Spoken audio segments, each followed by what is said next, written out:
sports. We are Baltimore. We are Ohio. These days, it doesn't matter where the Indians are playing, what time zone, what time it is. They're unstoppable. They've won 26 of their last 27 games.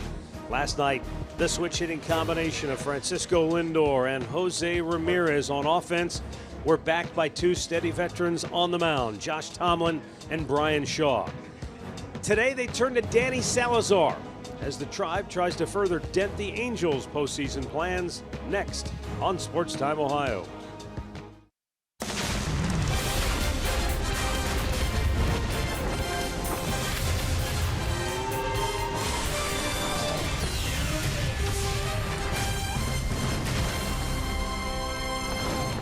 The Indians' final road trip of the regular season continues with the finale of a three-game series today in sunny Southern California. We actually had some raindrops this morning, but that's all gone. Sunny skies overhead. Indians trying to sweep the Halos today here in Anaheim, and what a run this club is on. They've won 26 out of 27. They've won 35 out of 40.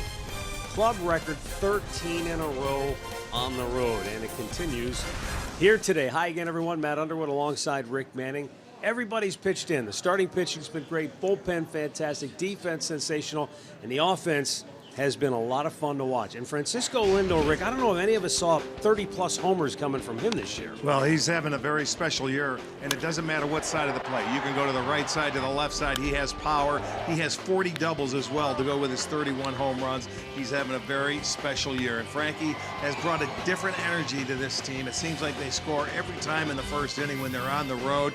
But when you look at the season he's having right now, before the age of 24, Hal Trosky had a couple of special years. Manny Ramirez back in 1995. Let's hope Francisco Lindor's 2017 will be very, very special as well. Well, this is shaping up to be a very special season indeed, and we'll see if the Indians can finish the sweep today here in Southern Cal. We'll be back with the first pitch. We'll also check in with Andre Nato as more on Danny Salazar, who gets the start here this afternoon, coming up next. Cleveland Indians baseball is brought to you by WB Mason, the official office supplier of the Cleveland Indians. By McDonald's, I'm loving it. By your local Toyota dealers. Visit buyatoyota.com. Toyota, let's go places. And by Nature Stone, the only concrete solution.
score first once again. That was an incredible play defensively. I don't know how in the world he made that play.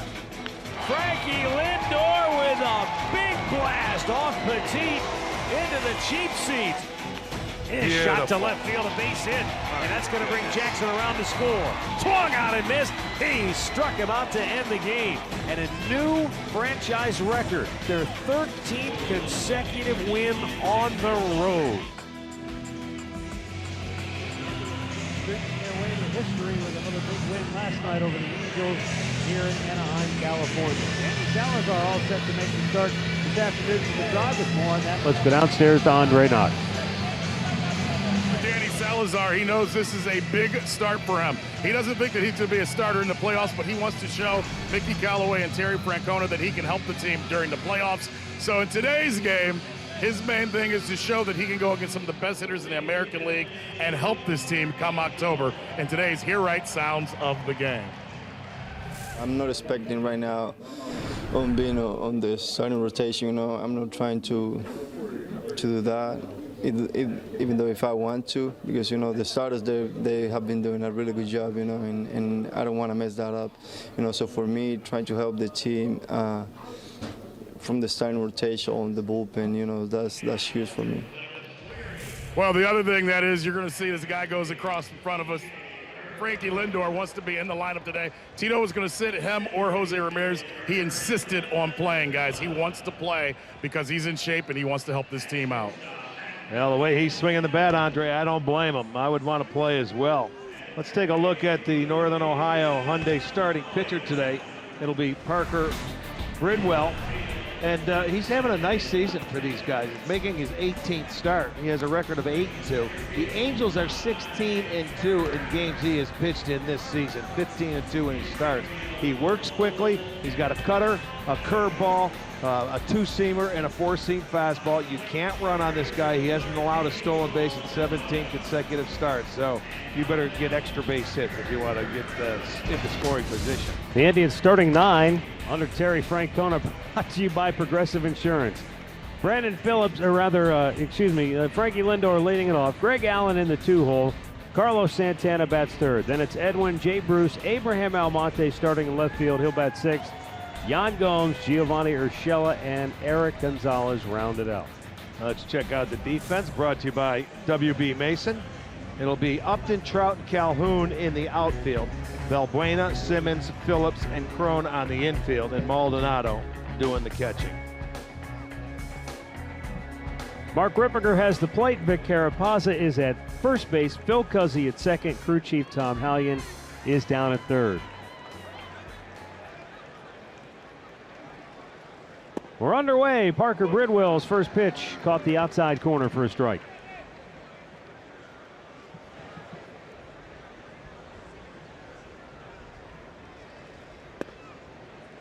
Just missed there, 1-1.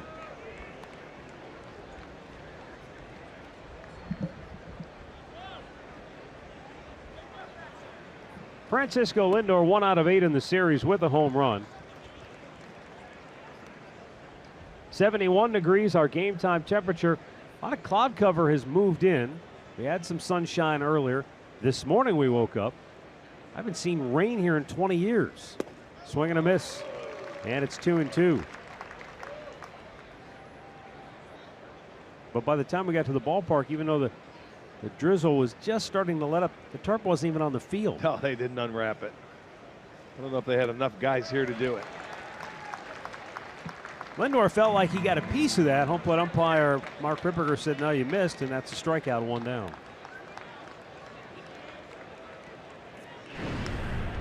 Storylines today brought to you by Wayside Furniture. Angels have won 16 out of 18 games that Parker Bridwell has pitched in. He's been very good for them. And Danny Salazar, you know, he hasn't started a game since early September, and the last time he started it was a disaster in Chicago. He didn't even get out of the first inning. A couple of appearances out of the bullpen. What role, if any, Salazar has on this team in the postseason is still to be determined. Greg Allen, a switch-hitting center fielder, got a base hit, stole a base, and scored a run in the series opener. Again, he came in late last night.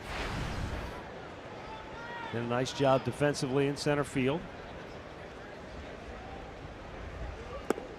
Swung on and missed.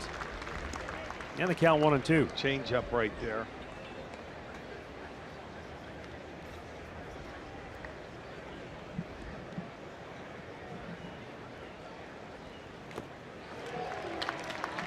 And the curveball. He's not messing around. They call it a slider, but it looks like a curveball to me. Allen's saying he ain't. All right, they say he hit got the a ground. piece. It's a foul ball. He's going to stay alive. Okay. Now Mike Scioscia's going to come out and beat. Well, Carapazza saw it, so he said it hit the ground. It clearly hit the ground. No question. But he fouled it off too. It's not even. Now that would be the question, Rick. Is did he get a piece of it? Well, he's probably arguing that the third base ump has a better view of it than you do down at first base, but that's not necessarily true because he saw it and he called it right away.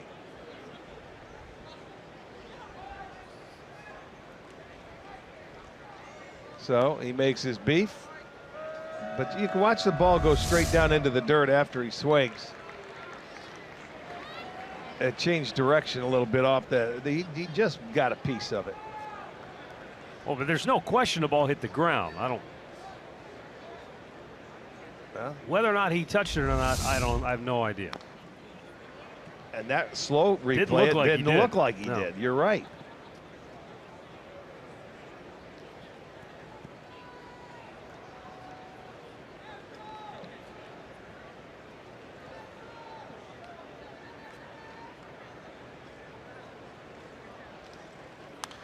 Foul back out of play.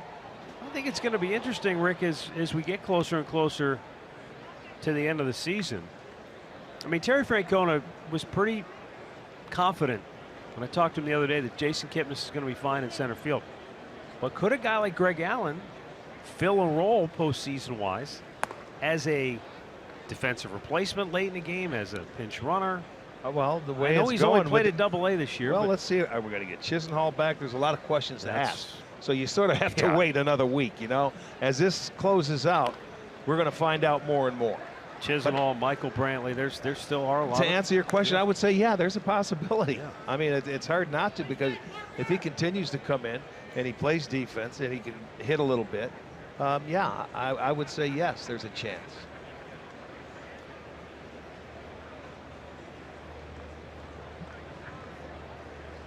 Two-two pitch from Parker Bridwell, and another foul ball by Greg Allen. Pretty good battle going on right now. If he didn't foul off that first one they were arguing about, he's still fouling off a lot of them right now.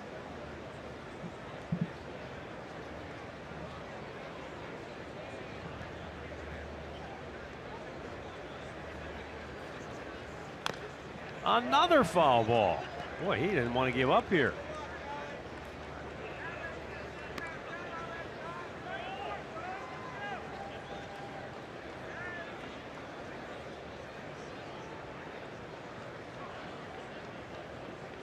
Well, he continues to make them work. Still a 2-2 count, and he's hit 6 foul balls.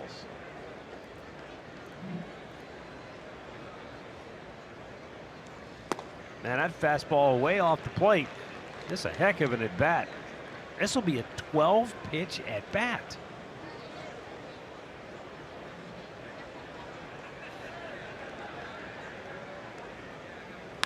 And a smash to second picked by Phillips, and he'll throw him out 2 down. You know, a very good at-bat there by Allen.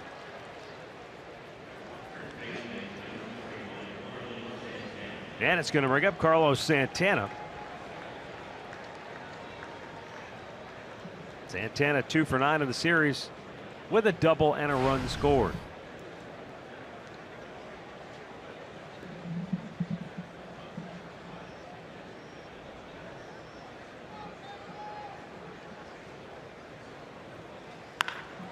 Ground ball and a nice diving stop by Crone. He'll flip to Bridwell, and the Indians are retired in order. That was a sensational defensive play, and C.J. Crone really had to lay out, use every bit of his frame to pull it in, and the Angels are coming to bat.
for the Cleveland Indians. It's going to be Danny Salazar making his first start since September 5th. That's our Northern Ohio Honda starting pitcher, and he wants to forget that when he came out on the 15th and pitched against Kansas City. So an inning, did not allow a run. We'll see what he has to offer today. Hopefully he can go out there and give you a little distance. Angels starting 9 brought to you by Hankook Tires, Phillips, Trout, Upton, Pujols, Calhoun, Simmons, Valbuena, Crone, and Maldonado. Brandon Phillips 3 for 9 in the series, couple of doubles. Salazar's first pitch, a fastball in there for a strike.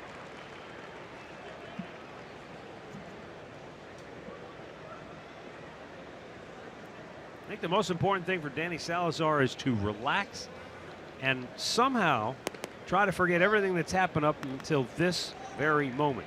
Because really, yeah, there's been some good things that he can draw on.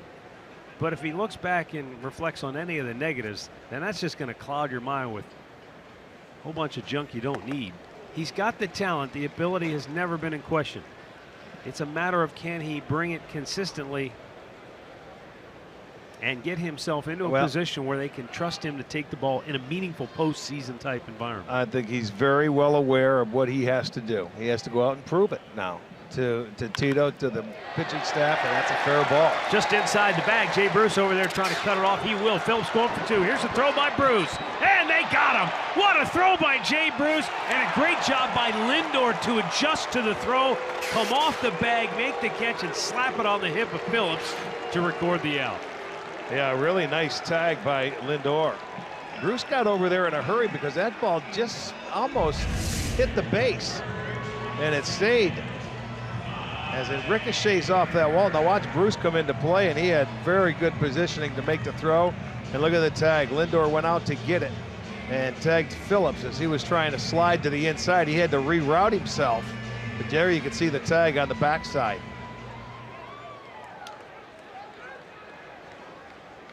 So 1 down for Mike Trout. You know, the difference there, as opposed to the 2 balls that were hit down the right field line late in the game last night off Joe Smith, is those balls, Jay got caught kind of between the wall and the dirt where he wasn't sure if he was going to be able to cut it off. That time he was able to play the ricochet and then make a clean throw. That was a line drive. The others were bloops. Yeah. You know, and they had a little spin to it.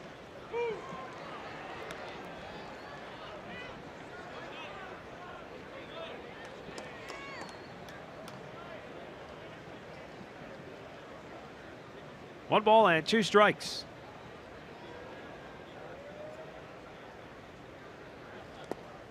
Bounced it in there.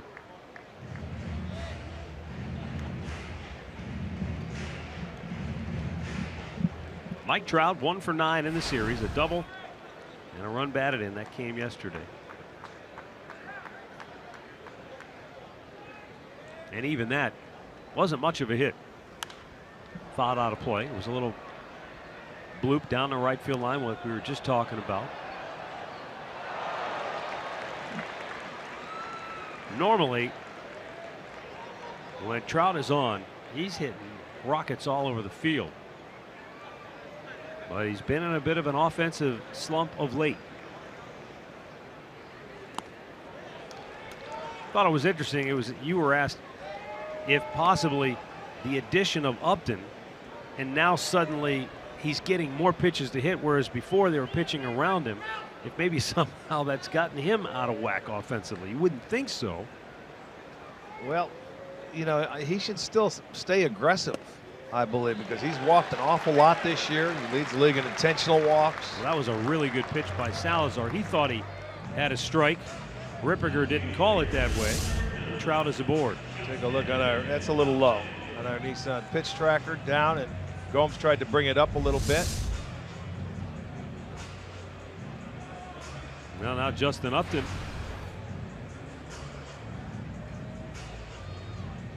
Salazar fortunate that the defense picked him up and out there. Otherwise, there'd be 2 on and nobody out for the meat of the order here.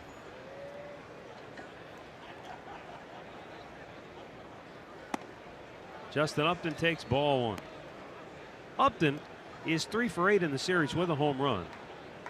32 dingers and a whopping 104 runs batted in.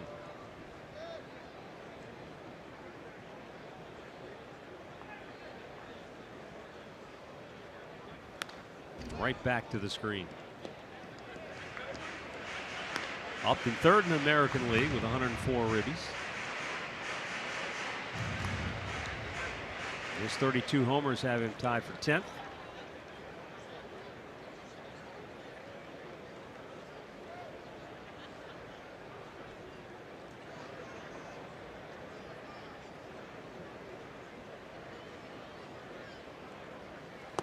Swung on him as good high fastball, 1-2. And it's not as though Upton is one of those guys that's sort of homer or nothing. He also has 43 doubles. Yeah. And that's 4th best in the AL. He's really put together a very strong year. Has a chance to opt out of his contract, but again, he's a second half player. Got him. Nice pitch by Danny Salazar, and Upton is out number 2. Let's check out that Indians defense, brought to you by Ram. Behind Salazar today, it'll be Almonte in left. Allen is in center. Bruce is over in right. Urshela at third. Lindor at short. Gonzalez in second. Santana at first. And Yan Gomes doing the catching.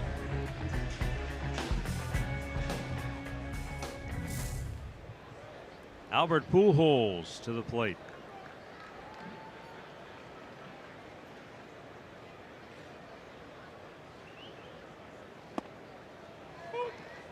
Hit his 23rd home run of the season last night.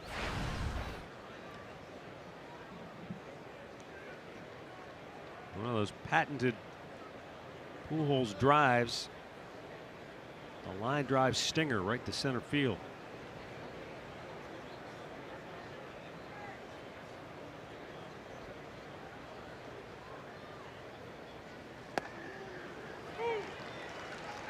Yeah, you watch the pitch he hits, it didn't get inside on him, and he is still a very good hitter. They try and take him off of that fastball with a lot of slow stuff, but it's his 97th RBI, his 23rd home run, and can't run a lick. 0-2. Foul back. He got a piece of Yan Gomes.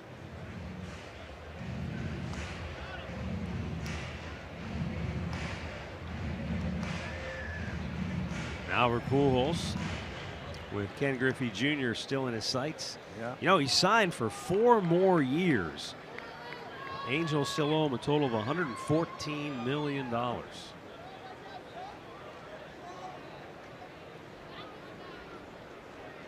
And you wonder, watching him hobble around the bases, if he can even make it through 4 more years. As you said, Rick, it's like fantasy camp. If you can put a guy behind him at home plate that can And just let him run for him. Yeah. But you know, the guy, what he'll do, he'll change his swing and hit more balls in the air. But he has we saw that line drive stroke. You know, it's usually a single or he could hit a homer. But he still hits with runners in scoring position, still drives them home. That's an art, something he's done his whole life.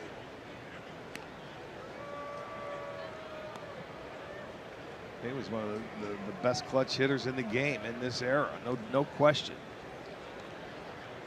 You know, he had some problems with his feet and his legs, and that can come into play as a hitter, but it hasn't really affected him. Pop that one back out of play.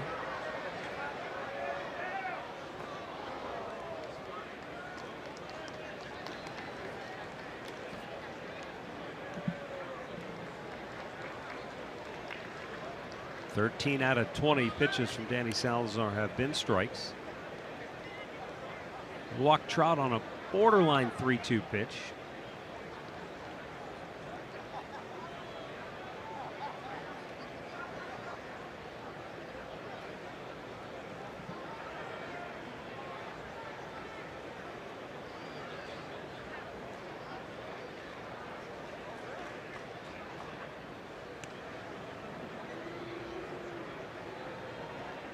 Mike Trout has stolen 21 out of 25 on the year. See that padding on that hand. That's how he hurt himself, going head first into second base.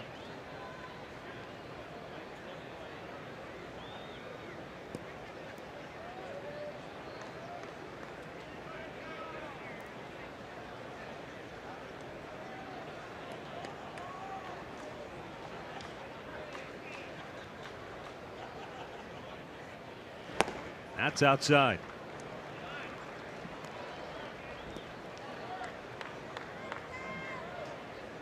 Mike Scioscia was pretty adamant after last night's game, even though the Angels have dropped 3 in a row. Our goal hasn't changed, focus hasn't changed, mission has not changed. We have to come out here from the first pitch and get the game on our own terms. And that's tough to do against an Indians team that has played exactly that way for well over a month now. I mean, they have come out early and taken it to the opposition time and time again. I think the frustrating thing for the Angels is that Minnesota's lost their last 3, and they've had opportunities every single day, and there's no quit in this Angel team. They battled back last night, made it a 1-run game, another 1-run game for the Angels. But they just couldn't get a win to cut into that lead that the Twins have. The 2-2. Another foul ball. Nailed the bat boy. Yowza. He'll walk it off. Yeah. He's protecting those baseballs that he has to bring to the umpire. Pretty soon those guys will be in cages too before they have to leave.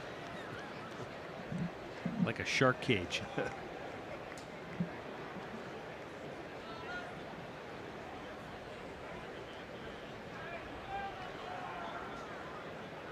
And now the 2-2 is hit to left center, base hit. In the gap all the way to the wall. And Mike Trout's going to come all the way around and score the game's first run. So Albert Pujols delivers on a 2-2 pitch with a 2-out RBI double. 1-0 Angels. Oh, a nice piece of hitting there by Pujols, his 15th double, and he's just going to plug the gap. He goes out and gets a nice fastball away. Hits it right into the hole between Almonte and Allen. And with Trout out there running, there's no question he's going to score easily. Well, the Angels will play from in front today on a 1-0 2-out double by Albert Pujols.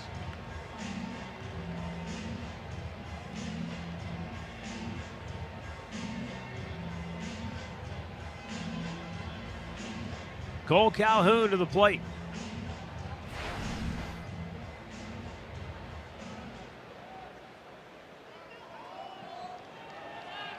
Calhoun 2 for 5 in the series.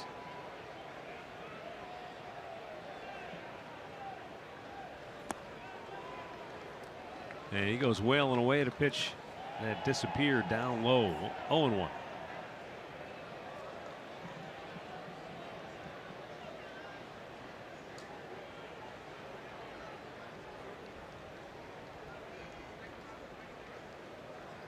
You talk about the frustration of the Angels. Think about the Minnesota Twins state of mind. You get swept by the Yankees. Didn't look very good in a couple of those games. And you wake up and nothing's changed. Yeah. Because the Angels could not make any hay during that sweep. They lost all 3. What it does, though, it brings Texas back into play. Who they beat Seattle the last few times, a few games, and now they're 2.5 back. The Angels a game and a half back. Even Kansas City 3.5 back. Sure, it seems like a long shot, but 3 back in the loss column. The 0-2 popped out of play.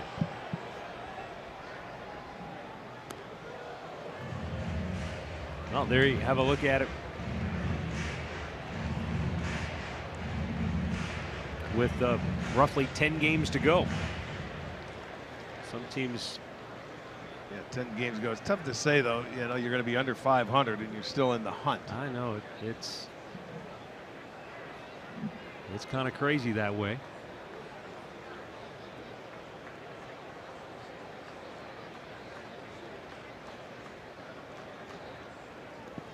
Bounce it, but at least it has given a number of those teams that would otherwise have already been playing out the string. They're at least they've got something to keep coming to the yard for each and every day and thinking, hey, we still have an opportunity here. I'm sure that's what the thoughts and the designs were when you added that extra wild card team. Right now, Danny Salazar working very hard to get out of this first inning 128 pitches. I'll tell you what's great is the National League wild card, which we had all but conceded to Arizona and Colorado, and now the Brew Crew wakes up a game out. They got a big series going on today with the Cubs. Yeah, they're only 4-game series. 4 back in the loss column of the Cubs. So they're thinking sweep. They did it to them in Chicago the last time they played, which was only about a week or so ago. This is the National League wild card, which again, Arizona's pretty much a lock, but Colorado, they've hit the skids a little bit, and then Milwaukee and St. Louis coming up. Yeah, Rockies have lost 3 straight.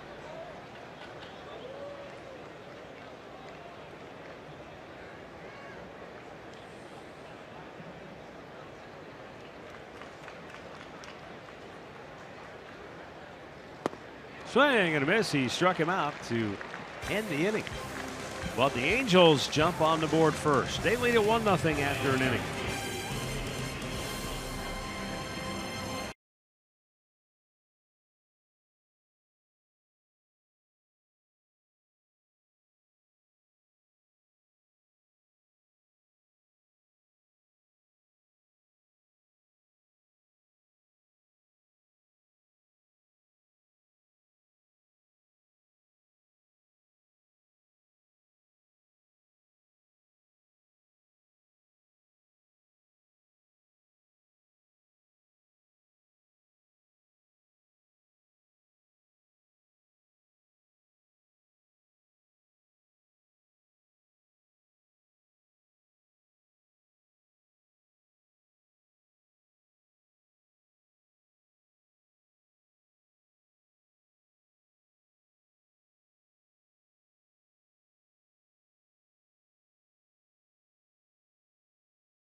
Edwin Encarnacion will lead it off for Cleveland. Parker Bridwell's pitch is a fastball strike.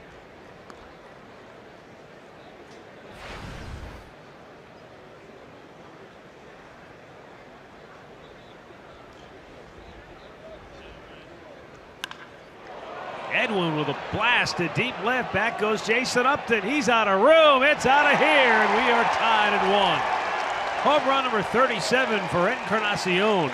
His 98th run batted into the year, and he's driven home 4 runs in the series. 16th home run allowed this year by Bridwell in this 103 innings of work. But boy, Edwin got into that one. He started him off fastball, and then he comes back with the breaking ball, and he hasn't seen it before, but it was middle of the plate. And the way that Edwin's swinging the bat, it's not coming back. So one swing of the bat ties it up.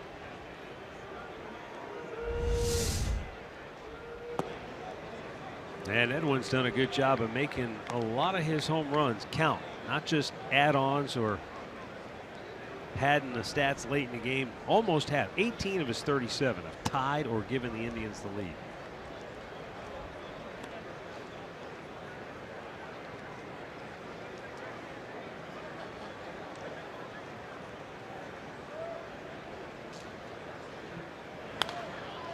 Jay Bruce fouling it back.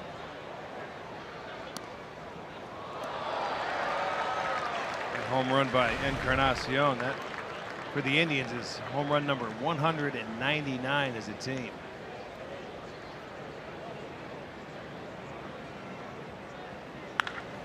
Now Jay Bruce tees off, but that is going to go foul.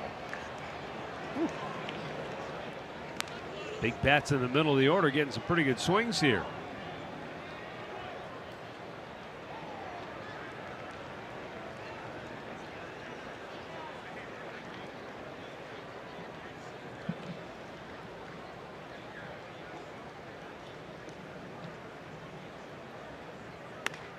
Shoots it the other way, foul. Count stays 2-2. Jay Bruce has had himself quite a series. Just missed hitting for the cycle in the opener. He's gone 4 for 9 with a double and a triple. Already a trip to the mound by Martin Maldonado. Yeah, second inning, 2-2 count. I think he's got a clause in his contract. Well, he might. For mound visits.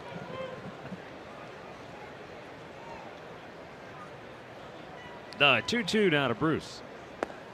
Low and away, full count. Little change up, and Parker Bridwell, he was acquired by the Angels earlier this year, April 17th, from the Baltimore Orioles in exchange for cash considerations or a player to be named later. So basically nothing. You're telling me they essentially just gave up on him in Well, Baltimore. yeah, they gave up on him, but I mean, this is a guy that's really pitched well here, and they're the ones that need starting pitching over there. You wonder, was he one of those classic cases of quote unquote just needed a change of scenery? I don't know. Hard to say. Well, he walks Jay Bruce, and now Abraham Almonte steps in.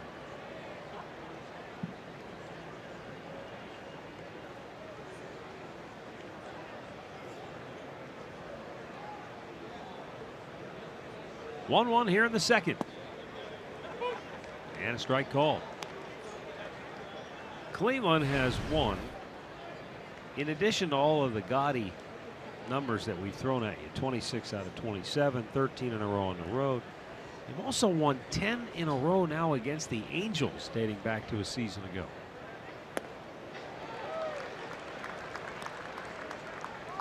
They've won all 5 head-to-head matchups this year. Mike Scioscia, though, he still feels like they match up well with the Indians. But he said, quote, we haven't played well against them anywhere. Cleveland here. Ground ball, double play style. Phillips with the backhanded flip. Simmons on to first. 2 down.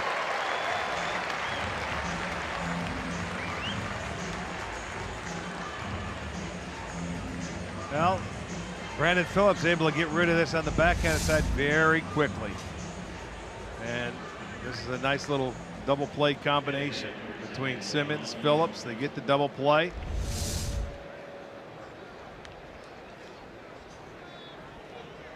Brandon always had a flair for the dramatic, stylized defensive efforts. Oh, he's always been, a very good defensive player.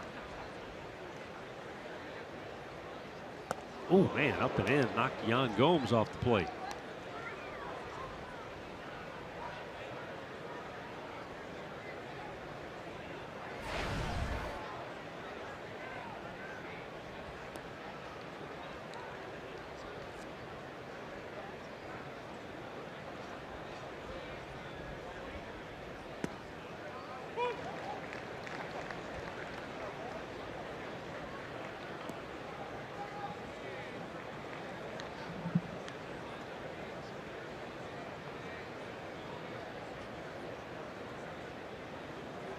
Now the 1-1.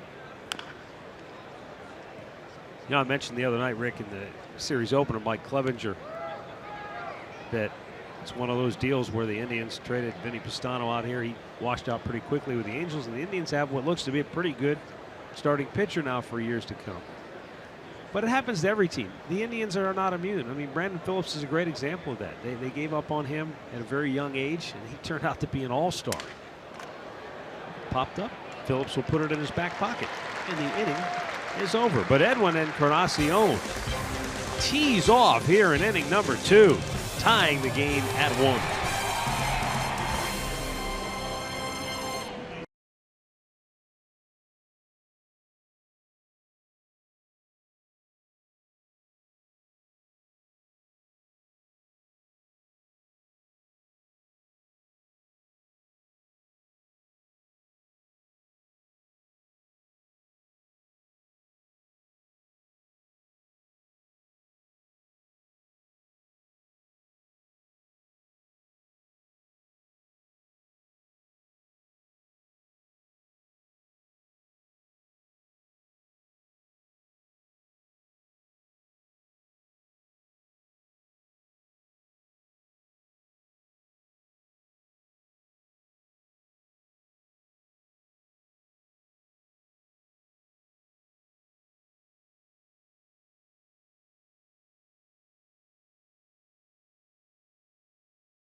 back in 2017 with MLB.com at bat on your smartphone or tablet. You can stay connected with live radio broadcasts, stats, breaking news, and more. Download the #1 app for live baseball. That's MLB.com at bat.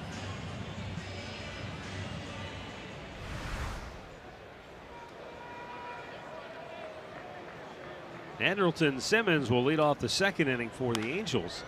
Swings at the first pitch, pops it into shallow right. Out goes Santana. He'll give way to Gonzalez, and Eric makes the catch, 1 down. That's what Danny could use this inning, a nice quick inning. 1 pitch, 1 out. He had a 30-pitch inning in the first.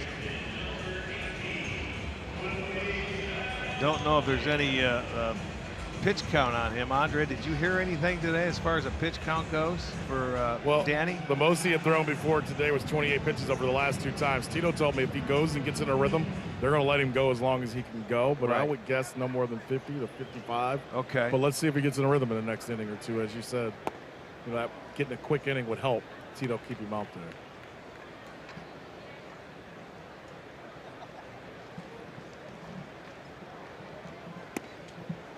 Luis Valbuena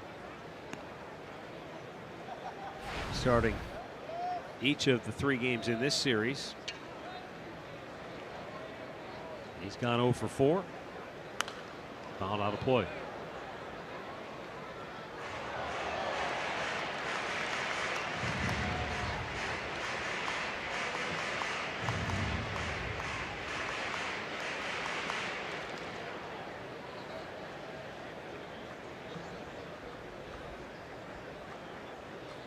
Now the 2-1 offering.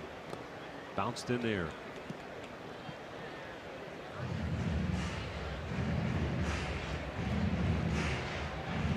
Talk so much about starting pitching and how there is a rhythm to it. Starting every 5 days, the routines in between. High fly ball center field. Playable for Greg Allen. And for Danny Salazar, that routine, not only has it been upset and disrupted, but in many cases it may be non-existent. His last start was September 5th. The last start before that was August 20th. And now he's had a couple of appearances out of the bullpen in between. Now I know he hasn't, it's not like he's been just sitting around staring into his locker all that time. They've been working with him in bullpen sessions, trying to get him back on track. But there is something to be said for taking the ball every 5 days, getting your 100 pitches in. A rhythm. Working through that lineup a couple of times. You build from that. Well, for Danny has to establish his fastball. I mean, that everything else he throws is going to come from that. You remember that first start he made after coming off the DL when he got into a nice little groove for about a 3-4 week period there.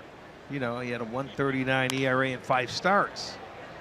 But he went out and established his fastball. He came back in his first 18, 19 pitches were heaters before he started messing around with anything else. And now you have to locate it, not just throw it and throw it down the middle. You have to move it in and out and up and down. It's really the only time in his career that I can remember him looking like he had a purpose with every pitch he was threw. Talking to himself. He was slowing himself down. He was mentally, he kept himself in the ball game. You know, I don't know if his mind wanders or what at times when you're out there, but boy, you've got to stay engaged on every single pitch. Swung on and miss. He strikes out C.J. Cron, and just what the doctor ordered, a 1-2-3 inning for Danny Salazar. We're tied at 1 after 2 in Anaheim.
Later in the game for Miller Time, brought to you by Miller Lite.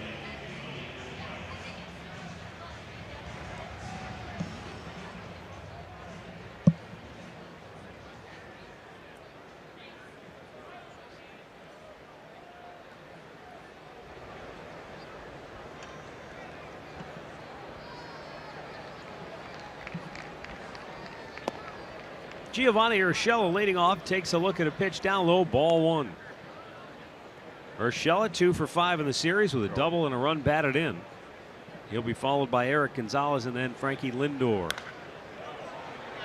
Pops this up foul in front of the Tribe dugout. C.J. Cron. Look out. Yeah, he's got it. One down.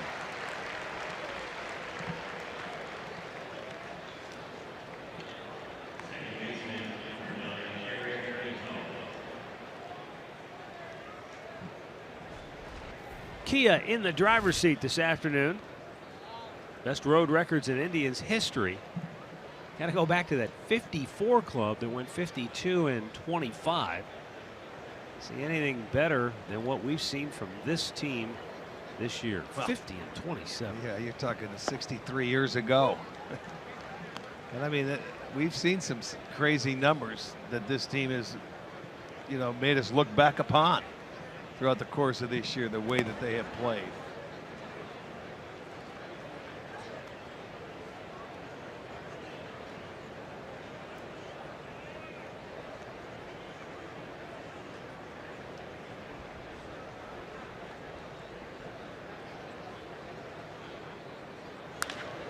There's a fly ball center field, pretty well hit. Back goes Mike Trout on the run. Makes the catch over the shoulder, just shy of the warning track for out number 2. Well, that's an out, but he just put one of baseball's best center fielders to the test, didn't he? He put a nice swing on the baseball, and it had a little carry to it. When he's going to his glove hand side as he turns, and he makes the catch right before the warning track.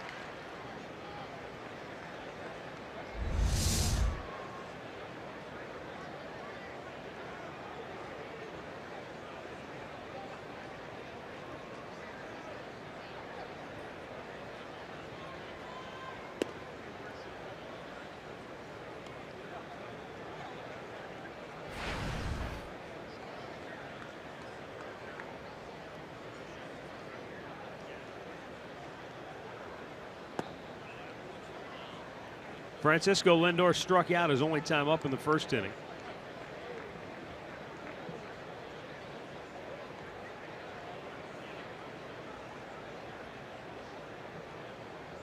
And the 2-0 is swung on and missed. Pretty good two-seam fastball with the movement on that pitch going down and away.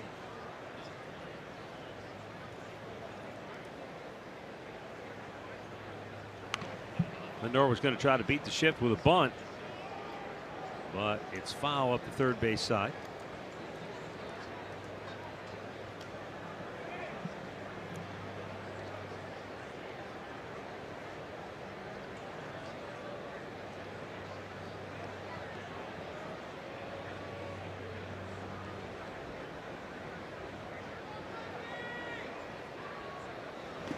Two is in the dirt.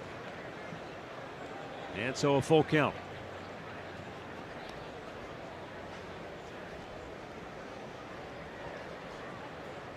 Lindor, like so many of the Indians players over the last month, has really been in a great offensive spot. And that is low, ball 4. The inning continues with the 2-out walk. Well, download MLB's free ballpark app to securely and conveniently manage your tickets and enter Progressive Field. Plus, unlock special offers from presenting partner KeyBank and more. And skip lines by gaining access to our mobile-only gates. Visit Indians.com to learn more. Well, Lindor, Tito wanted to give him the day off today. He wanted in. He did not want to sit. He's swinging the bat so well. He gets out there. So he'll take a 2-out walk. Greg Allen to the plate. Lindor draws a throw. Frankie had 35 hits in July, 32 hits in August. He's got 25 hits so far here in the month of September. Well, the thing about him playing, last year Tito felt like he hit a wall in September. He says he appreciates that he's worked his tail off and he's in better shape to finish the season off. He thinks that's this great sign of a young player learning himself and learning the league and what 162 games is about. So he said he will play him today. Now, he said also he is going to sit him a couple times before the season is out. Right. But he said he's going to let him keep going at this point in time because he appreciates how hard he's worked to get to this point. Well, you know, we have Monday off after coming home from Seattle, so maybe you can mix in a day there, whether it be Sunday or Tuesday, where you get a couple days off in a row. But the fight is real because we all know Jose doesn't want to sit either. Yeah, exactly. Greg Allen fouling it out of play. And I think, too, to Andre's point, where, you know, Frankie Lindor is concerned, or any young player for that matter, until you've gone through that 162, that extra month at the end of the season where you've never been that deep before. And he had October last year, too, on top of all that. I think that experience helps you prepare mentally. And that WBC in the spring, early this year. We'll head to the bottom of the third here in Southern California. Tied at 1.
For you, 1-1 going to the bottom of the third, down to Andre. Well, I'm going to make this one easy if you look at the camera. Arch, who do you think that is? As the boys made a new mini ball last night, and it comes through as a winner. They said, yeah, oh, you got one. Look at that. I'm even going to turn it around and show you the number. This one's going to be a classic. Tyler That's Naquin awesome. is now in the mini family, boys and girls. I like the accentuated fingers on oh the. Oh, my gosh. That's awesome. Well done again. Martin Maldonado leading off for the Angels here in the home half of the third. And also, since we had Andre with us there, I want to send out a special shout out today. The Akron, University of Akron is bringing back its baseball program. Very big. Yeah, I mean, after a few years because of the economic situation, they had disbanded the team, but they're coming back. I think, Andre, if I read that right, not next year, but the season after. Yes, the season after. I think they're also going to bring back or get women's lacrosse as well. It's big. I was just on the campus last week when we were off on Saturday. The baseball stadium is still there, still functionable, and I think they wanted the team back. And with the success Kent State has had in MAC baseball, I think Akron wants to continue fighting along with them. Well, you just had to throw that in there, didn't you? Just had to get that in there. Now, the other cool thing, though, Andre, is that the home of the Indians AA team, the Akron Rubber Ducks, might host some of the Akron University baseball games in the future. Yes, and that will be huge. I know they use it for some Akron City baseball, and they let St. Vincent, St. Mary, different teams play it, but it would be nice for the college kids to be able to use that field. Sure would. And I would think at some point in time, if they get it right, maybe the MAC tournament gets played there as well. So good for Akron and good for the MAC. Yes, indeed. Here's Brandon Phillips. He had a base hit his first time up. but Phillips thought he was going to have a double. Jay Bruce had other designs. He cut the ball off down the right field line and made a great throw. Francisco Lindor took the throw and slapped the tag on Phillips before he could get into second base. And as it turns out, for a guy making his first start in almost a month, this was a big start to the game for Danny Salazar, because instead of having a leadoff double, you got one out. Yes, no question. Big play, nice tag, good throw. Oh, nice pitch. And he had Phillips fooled badly. 4 strikeouts, and there are 2 down in the inning. Watch the ball just disappear right here. Well, this is his split change. And he stayed on that one or behind it nicely, and you can see the movement. And it just never gets there. The bottom falls out, so he gets his 4th strikeout, 2nd out of the inning. And Mike Trout, who walked, scored the only run for the Angels so far, steps in. Outside, ball 1.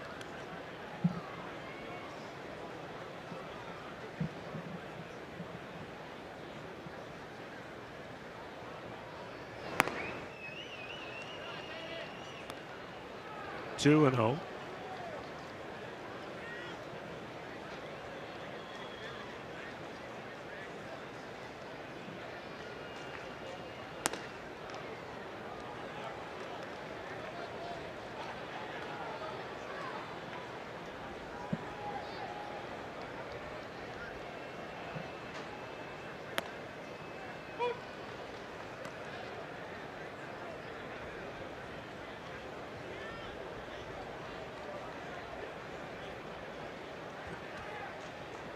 The 3-1 now. Swing and a foul back. Well, Danny just over the 50 pitch mark, and Zach McAllister is up in the Indians bullpen. He is ready if needed.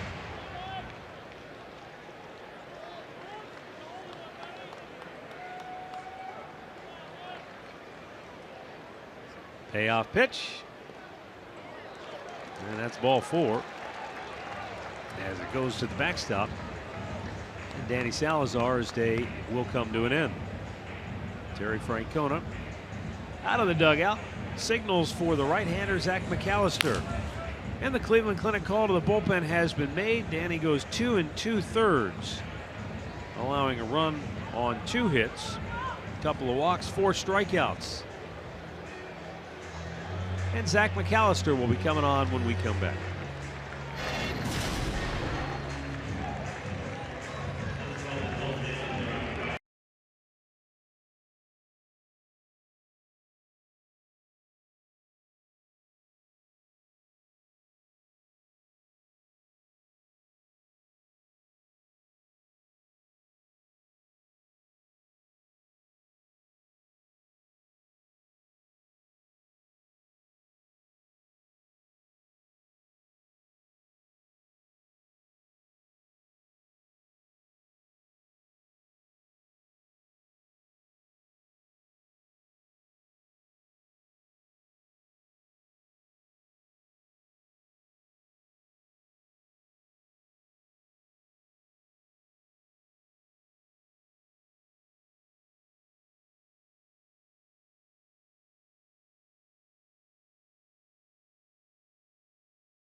Who's warming up hard to say what to make of Danny Salazar's outing today, other than it's one, and maybe he'll get another one, and we'll see what happens as we go forward. But I don't think he can make any kind of determination on. No, look rusty to me. Yeah. You know what I'm saying? He went out there. You can tell he hasn't been out there in a while as far as the in-game competition. And really had a 30-pitch first inning, which when you're on a 50-pitch count, that's not going to fly. But we'll see. We'll see where it goes from here. Justin Upton struck out his only time up in the first. McAllister will face him with 2 down. Mike Trout at first base, held by Carlos Santana. Draws a throw.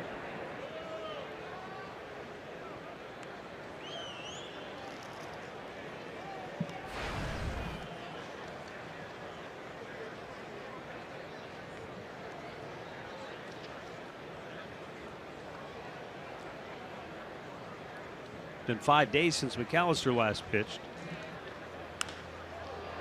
Upton swings at the first pitch and just destroyed his bat at home plate. He smashed it into the ground and literally broke it in 2. He's an angry man. And after 3 innings, we are tied at 1.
Santana, Encarnacion, and Bruce for the Indians.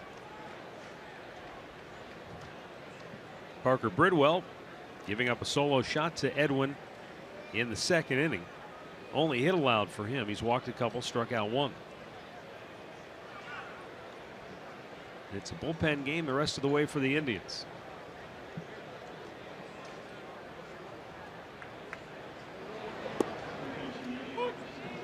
Curveball in there for a strike. Santana smoked the ball his first time up, but C.J. Cron made a nice play diving toward the line at first. Sure did. It took him from a double. Fly ball right center. It's the right fielder Calhoun. 1 down.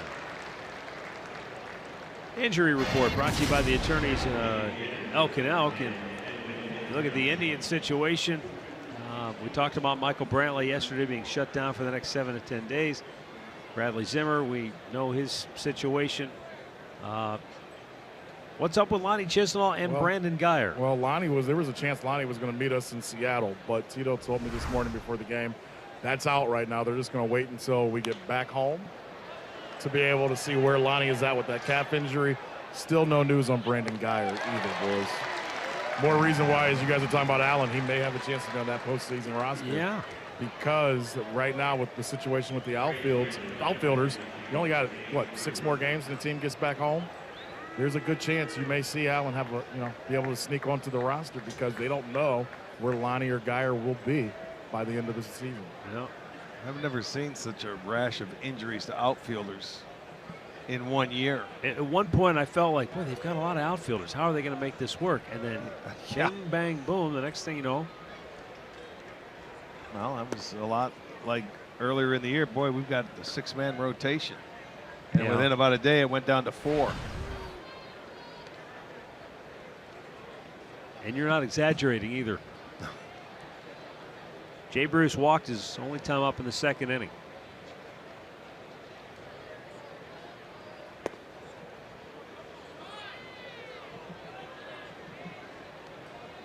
Well, I think to Andre's point, Rick, it probably also brings back into play a guy like Abraham Almonte, who maybe 2 weeks ago, I'm not sure his spot was necessarily a given on the postseason roster. But now, with those injuries, it may in fact put him in there. Jay Bruce on his way to second base with a 2-out double.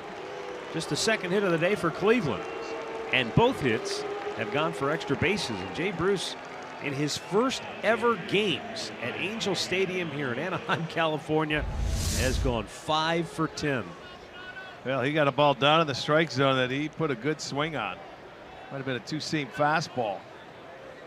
And I'll tell you, hits it down into the corner. He's been on twice today. But a 2-out base hit, an opportunity now to drive him home and take the lead. He probably can't wait to come back here now. Yeah, no kidding. This is his last park that he's played in, and he likes it, I think. Abraham Almonte now takes a strike. The Indians have done a nice job in this series with 2 outs of extending the innings. Make that pitcher work hard to get through certain innings. And they've got some key base hits with 2 outs. Look at that. Squib toward left, and Simmons runs it down. I thought it was going to get over his head. So the side is retired. We'll go to the bottom of the 4th, tied at 1.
Stay tuned right here. This is our T-Mobile deeper coverage.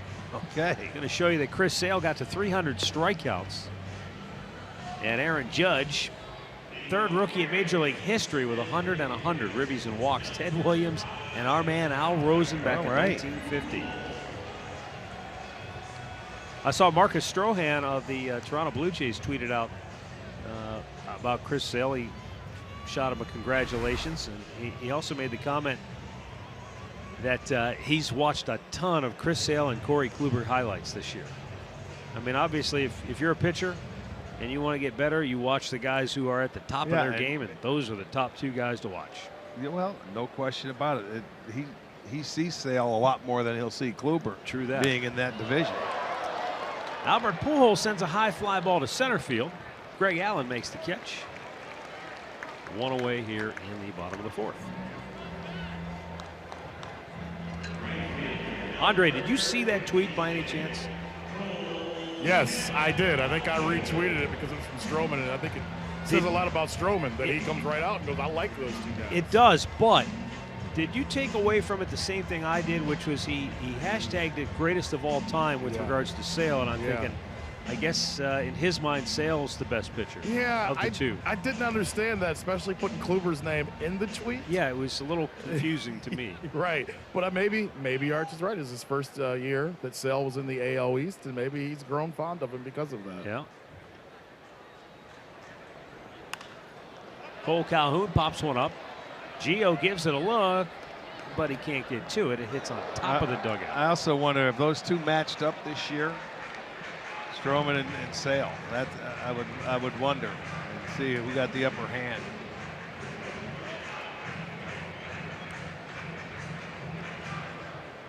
It's funny. The more I see online and read different accounts, opinions of what people are thinking about Cy Young, American League MVP, I'm surprised how many people are not talking about Jose Ramirez or completely omitting his name from the conversation as Calhoun swings and misses. I hear you, but when we got out to the West Coast, I started hearing more about Corey Kluber not only being a Cy Young Award candidate, but some people were saying he should be in the MVP talks because they're comparing him to Verlander's year. Now they're saying he doesn't have the innings, obviously doesn't have the wins, but they go off a WAR, and I don't want to start that today. Don't sing the song, they'll cut my mic off. But there's a lot of people that are comparing his WAR and saying his WAR is the second best in the American League. Well, what a nice play by Carlos Santana, who flips it to McAllister for out number 2. I was reading, and I forget who it was a pretty reputable publication, and the whole conversation was about Altuve or Trout.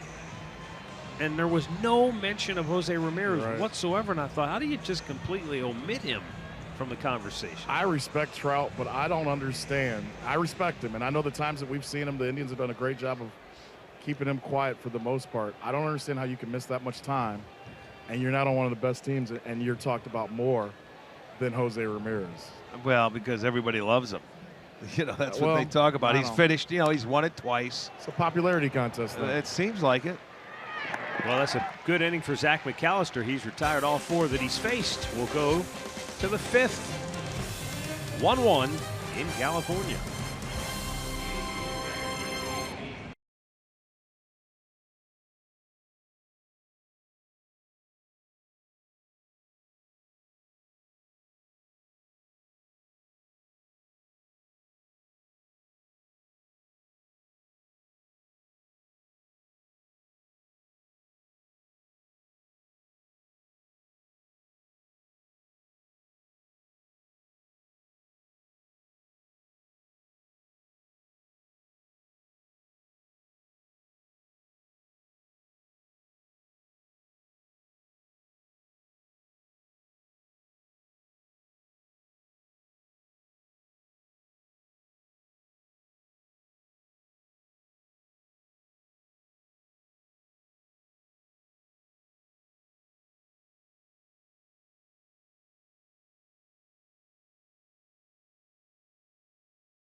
Baseball is brought to you by Levin Furniture. For the best deals on furniture and mattresses, shop Levin's.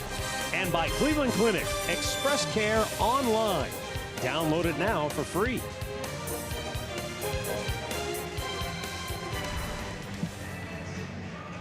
One our score. 5th inning here in Anaheim. For Cleveland, bottom third of the order due up. Yan Gomes to lead it off. Bright sunshine out bursting through the cloud cover here at Angel Stadium.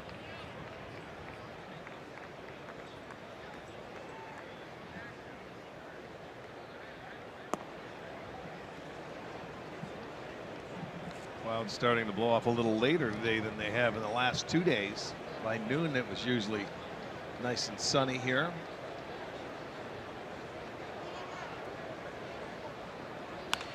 Yan Gomes sends a high fly ball. Shallow center. In comes Mike Trout. Cole Calhoun also converging. And Calhoun and handcuffed him on the heel of the glove. And Yan Gomes is going to be safe.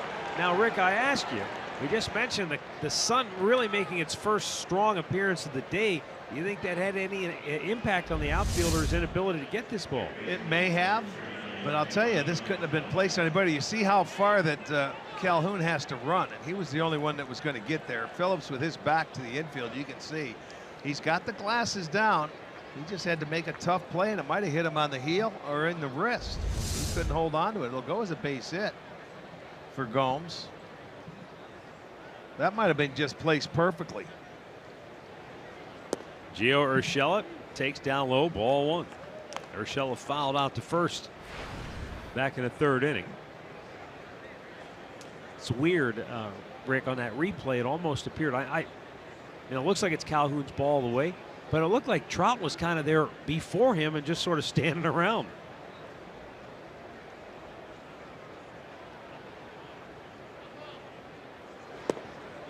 Urshela couldn't hold up.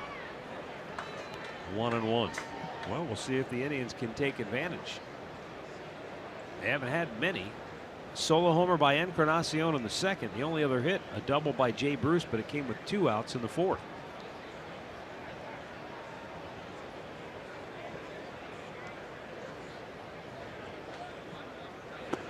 Parker Bridwell has been as advertised. Strike thrower, aggressive, doesn't mess around out there. He has walked too, but he works quickly. He really does. He mixes his pitches very well. And he has an assortment of them. The 2-seam fastball, a 4-seamer. He's got a good changeup.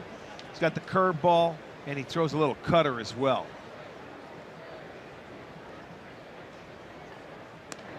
I mean, he's been able to keep the Angels in every game he's pitched. We told you earlier, the Angels are 16-2 in games he has pitched this season. 1 out of the bullpen, but 15-2 in his starts. So that's a starting pitcher's job, man. You keep your team in a ball game, give them a chance to win.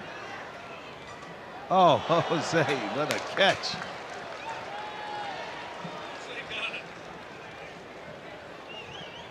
Well, he brings the glove with him, and now I know why.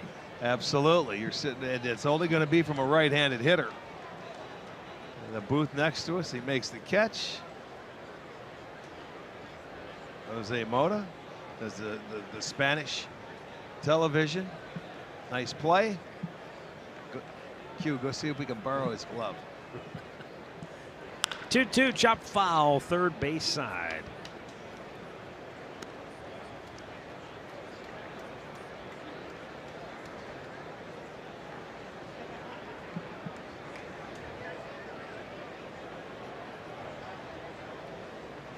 Parker Bridwell goes 6'4", shy of 200 pounds. Not surprisingly, coming out of high school, football was his first love.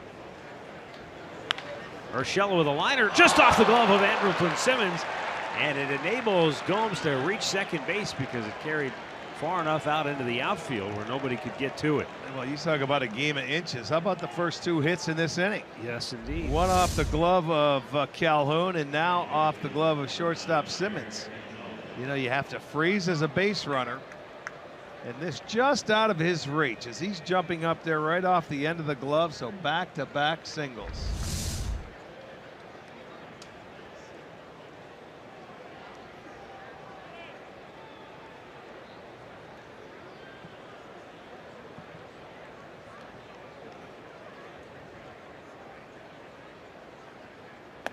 Gonzalez showing bunt. They'll throw back to second. The ball gets away from Simmons, but Gomes holds right there. Yeah, Parker Bridwell, I mean, this probably isn't that hard to believe. As I said, you know, you're growing up in Texas. He's a big kid. He was a quarterback. How about these numbers? And sometimes you guys playing these spread offenses now, the numbers that don't even register in your head. But as a senior, I'm not talking about, oh yeah, I'm sorry, these are his career numbers. 4,789 yards, 36 touchdowns.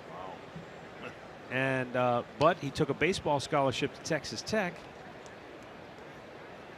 And then the Orioles said, well, how about a pro scholarship or a pro contract?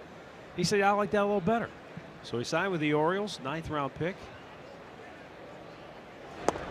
Showing bunt, but it's a little low, 2-0. Yeah, they would have had to fatten him up if he was going to be on the football side of things.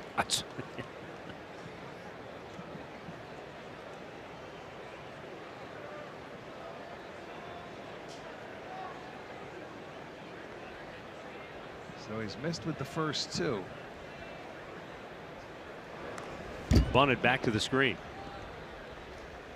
The Indians, before we headed out on the road, it was over the weekend, I believe, when we were in Cleveland, they had all the guys, extra guys out there bunting. They had the pitching machine set up, and everyone was out there.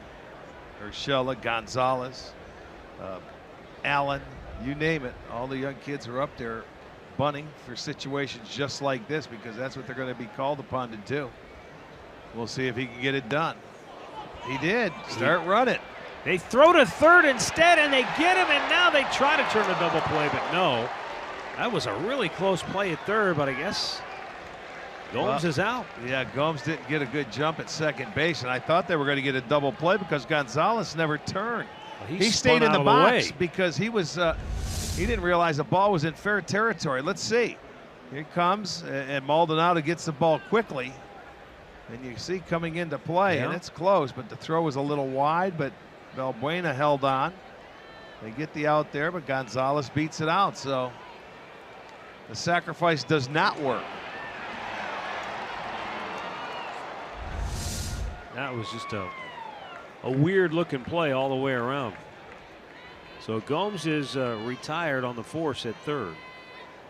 And Gonzalez is at first with Urshela at second, and now 1 out. Frankie Lindor has struck out and has walked.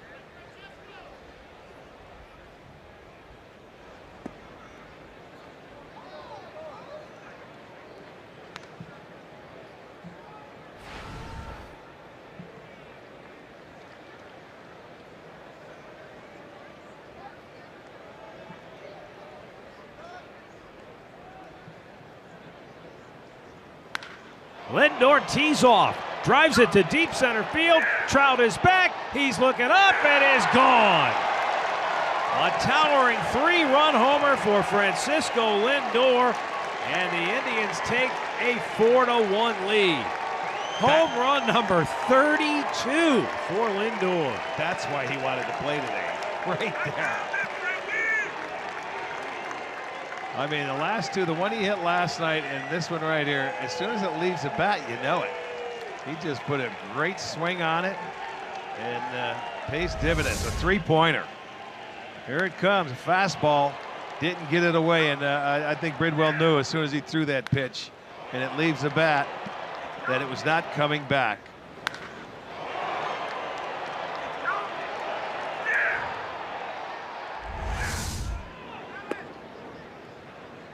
Terry Francona said something about Lindor that really stuck with me, and that is something to the effect that the moment's never too big for Lindor. Big hop at first base. Nice play by C.J. Cron as he retires Greg Allen 2 down. And so whenever there's a key spot in the game, Tito kind of says, Frankie's usually the first guy you think of. I'm glad it's him in this spot, because he just, you know, he's a young player, but he's already learned how to not let the moment be bigger than him. You forget about age. I mean, the old saying they used to say back in the day, it didn't matter who you are, right man in the right spot. Yeah. You know, you got the right guy at the plate. And, you know, everybody else feels that way as well. That's the kind of year that Lindor has had. That gives him 86 ribbies now, Matty. 32 homers, 40 doubles. Has 14 stolen bases. And that was home run number 200 for the Tribe.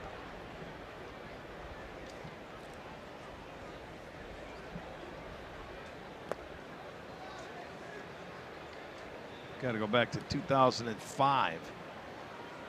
when they hit 207. And they got a chance to get that.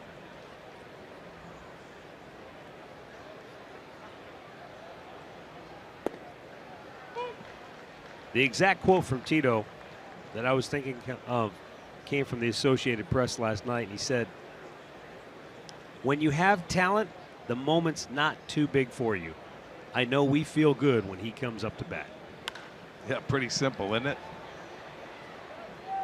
Valbuena into foul ground, retires Santana, and the inning is over. But Francisco Lindor with another big home run, his second in this series. And the Indians now lead it 4-1.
Excitement, drama, and thrilling plays. The 2017 Major League Baseball postseason begins October 3rd.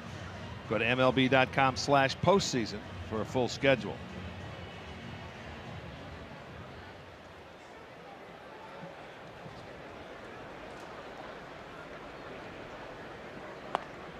Zach McAllister starts Luis Valbuena off with a breaking ball for strike one.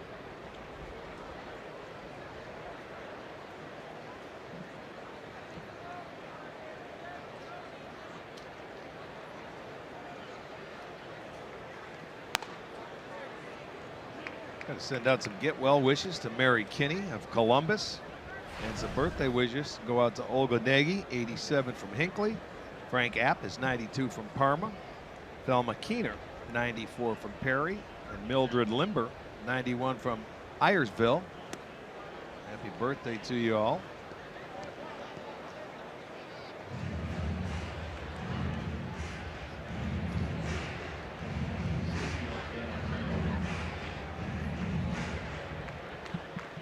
Dan Otero is up right now in the Cleveland bullpen. McAllister's thrown 9 pitches, 8 of them strikes. Missed up high there.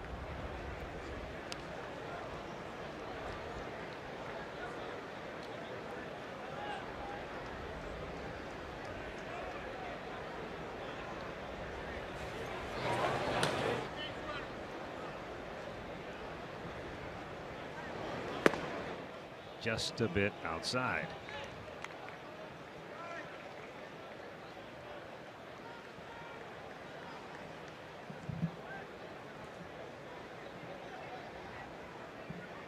(4-1) Cleveland here in the 5th on a 3-run homer by Francisco Lindor.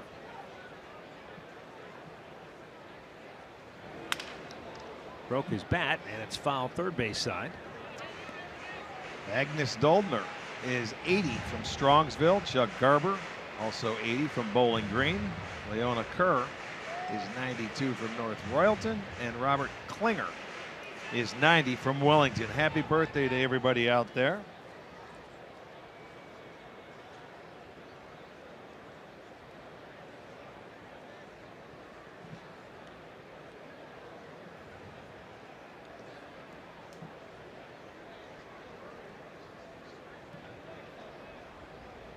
Payoff pitch, and he walked him.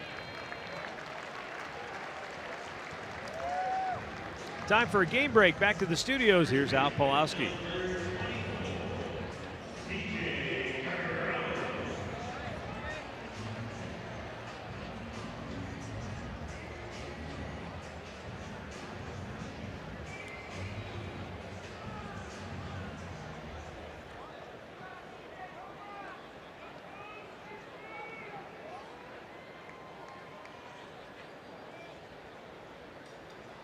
All right, thanks, Al.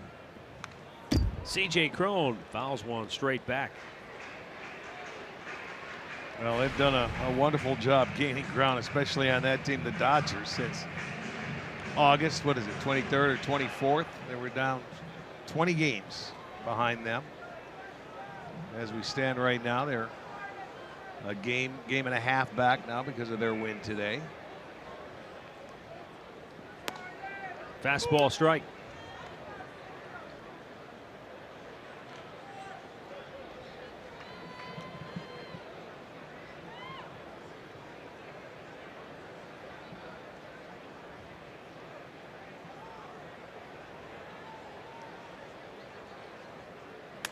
Just threw the bat at it.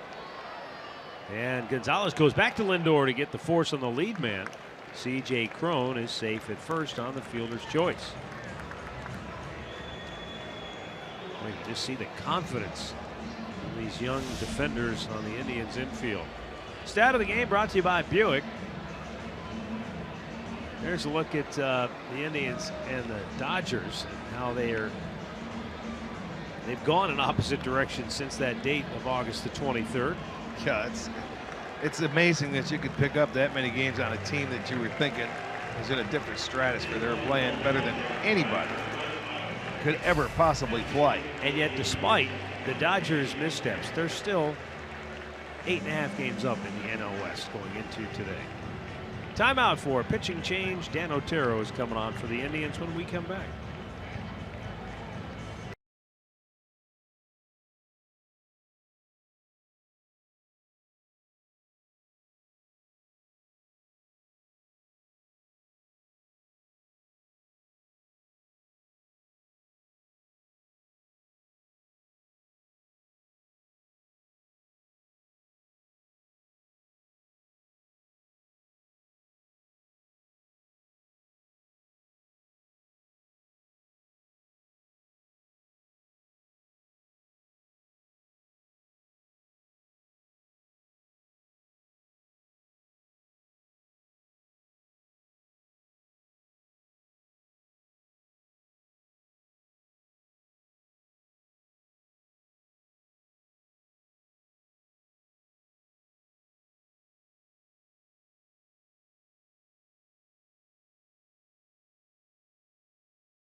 Otero with one on and one out here in the 5th inning.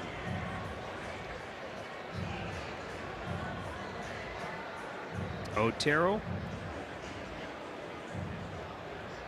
hasn't pitched in 6 days when he worked the scoreless inning against Kansas City.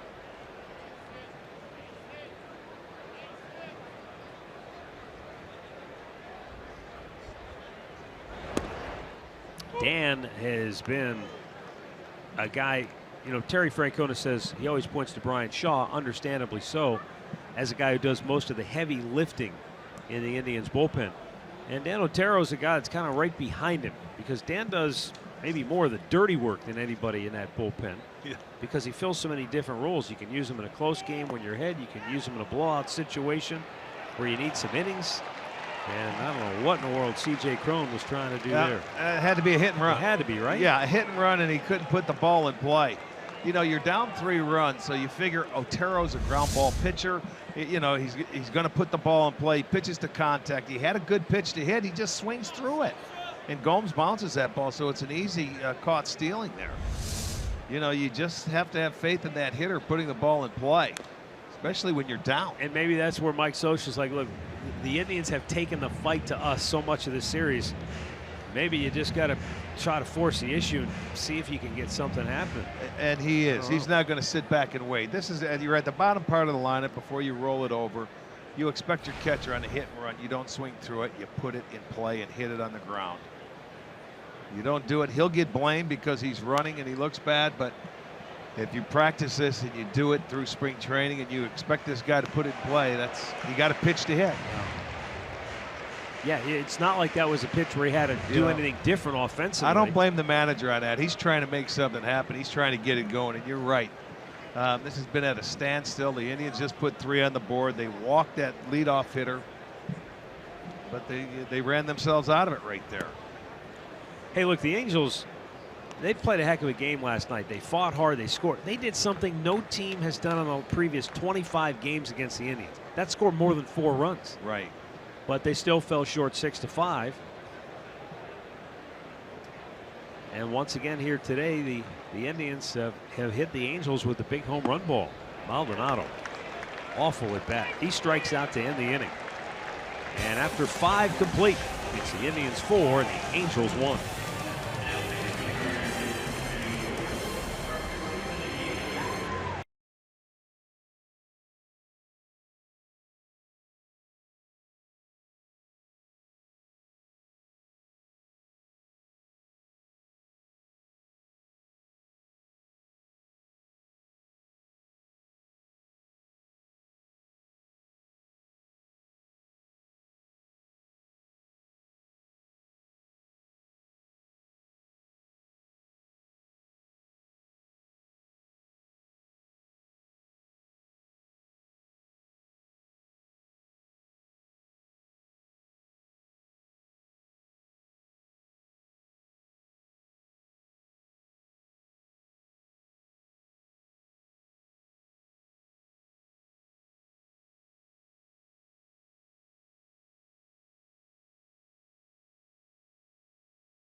Anaheim, and right there, that's a really cool shirt on the right, because that's for the West Akron Baseball League, or back in Akron they call it Wobble.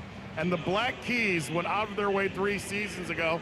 The league was looking for some sponsors and looking for some money, and because the Black Keys grew up in Akron and played in that league, they decided to basically sponsor the whole league with their T-shirts. And all the sales went to the West Akron Baseball League. We always talk about Mike Hargrove's brother or son-in-law watching all of our games. I know they're back in Ohio watching. They saw that shirt earlier. I wanted to make sure to give a shout out to the West Akron Baseball League, a league I even played in as well.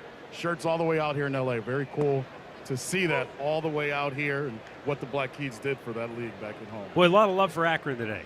Hey, they deserve it. They watch too. Edwin Encarnacion with a foul ball off to the right side.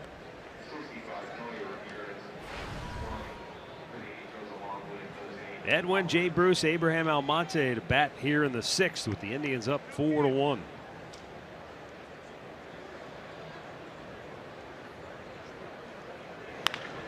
Edwin shoots one up the gut. Diving stop by Andrelton Simmons. He gets up and makes a fantastic throw. And you can see Edwin, his head was turned, staring at Simmons about the last 5 feet of his run down to first base, as if to say, really? You're going to do that to me here? Watch how quickly he slides and gets up. Boom, and he's up to throw. I mean, he was trying to stop that slide, get up, and I mean, he had plenty of time because Edwin was running, but this guy is an outstanding shortstop. So that's going to be it for Parker Bridwell. He goes 5 1/3 here this afternoon, but he allows 4 runs on 5 hits, and he'll leave down 3 here in the 6th inning.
The Angels got on the board first today.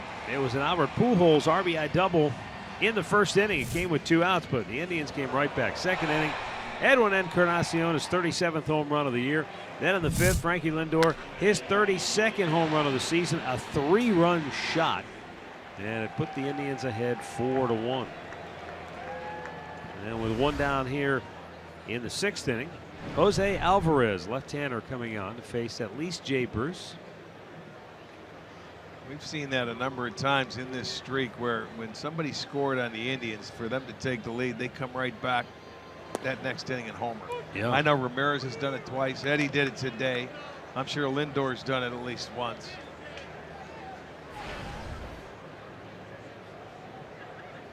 They enjoy playing from in front.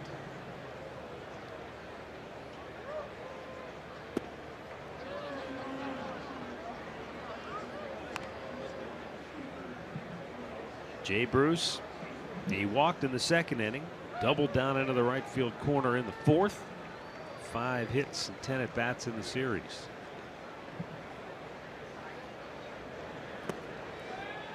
And Jay Bruce can't come up with that pitch. He's down on the count 1-2. Yeah, he tripled off Alvarez in game 1 of this series. Remember, he pulled one down that right field line. That was his 3rd hit in the ball game in game 1 of this series. Wasn't a particularly hard hit ball, but he pulled it, and Cole Calhoun went for the all-out dive and missed. Yeah, exactly. He left his feet with 1 out and actually turned it into a triple.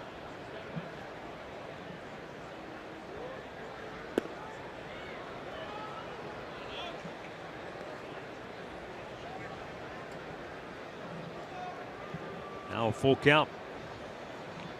Calhoun, solid outfielder, plays all out. He's got a good throwing arm. Jay with a bouncer to second base, and Brandon Phillips throws him out. 2 down. Hey, get inside the red zone tonight. Talk about the Browns' upcoming game against the Indianapolis Colts, who will be without quarterback Andrew Luck. Jim Donovan and Doug Deacon will take your calls and preview the game tonight at 8 after Indians Live on Sports Time Ohio and streaming on Fox Sports Go. Abraham Almonte will bat right-handed for the first time today.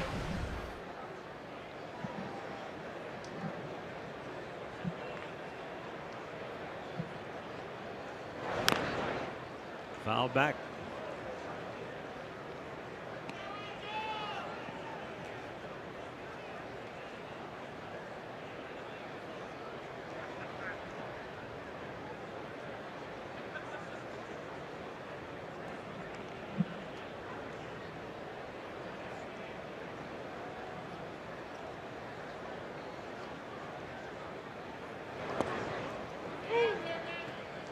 Almonte takes a look.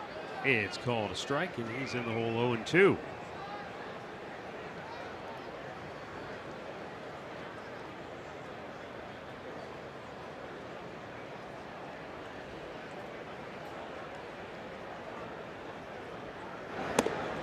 Up high.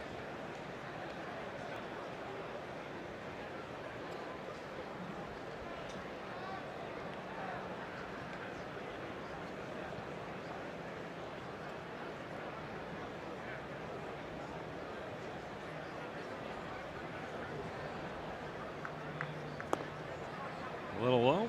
And just like that, Almonte has the count back to even at 2-2.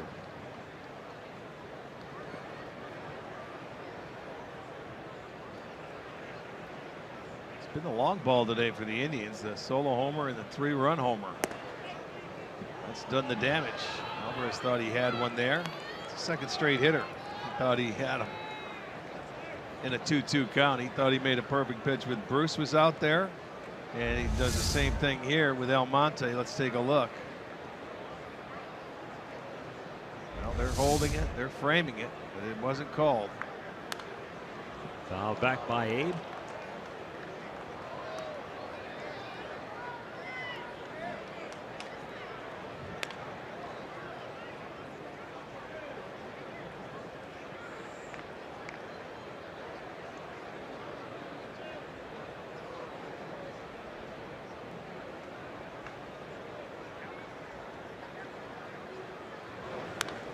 Fouled right back to the screen. And so the battle continues. 13 pitches thrown by Jose Alvarez since coming in. 7 strikes now. But this is another familiar theme for the Indians, the way they grind through their at-bats sometimes. We had a 12 pitch at-bat for Greg Allen earlier. Yes, we did. First inning. Heads up.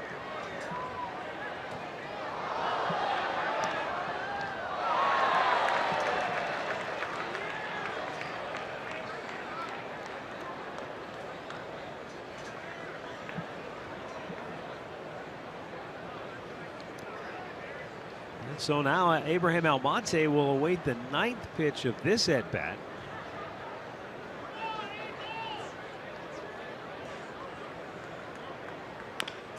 Chops it towards third. Valbuena goes to the bare hand grab and throw, and it's not in time. Almost have to wonder if he lets that go if it ends up going foul, but in any event, it's a 2-out infield single for Almonte. Well, it had some spin to it, and you know what? That might have been hit too hard, and I think is one of the reasons he might have fielded it and tried to throw him out. It was close, but that'll go as an infield single. Mike Scioscia comes out. He's going to make another pitching move as the inning will continue. Jose Alvarez faced 2 batters. Got a ground ball out, gives up an infield single. We'll go back to the bullpen when we come back.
access to Tribe Rewards. Today's Tribe Rewards code is Edwin. Visit Indians.com for complete details. And there he is, somewhere in that dugout. Sun's starting to come out again here.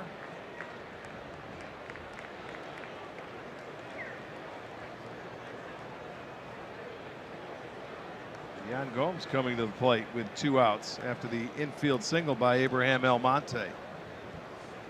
So Noe Ramirez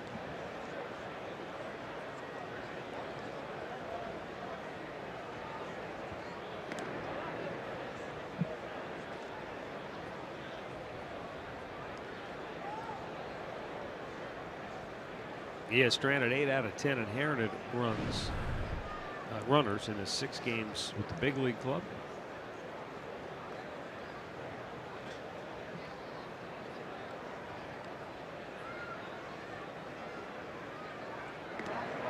Close.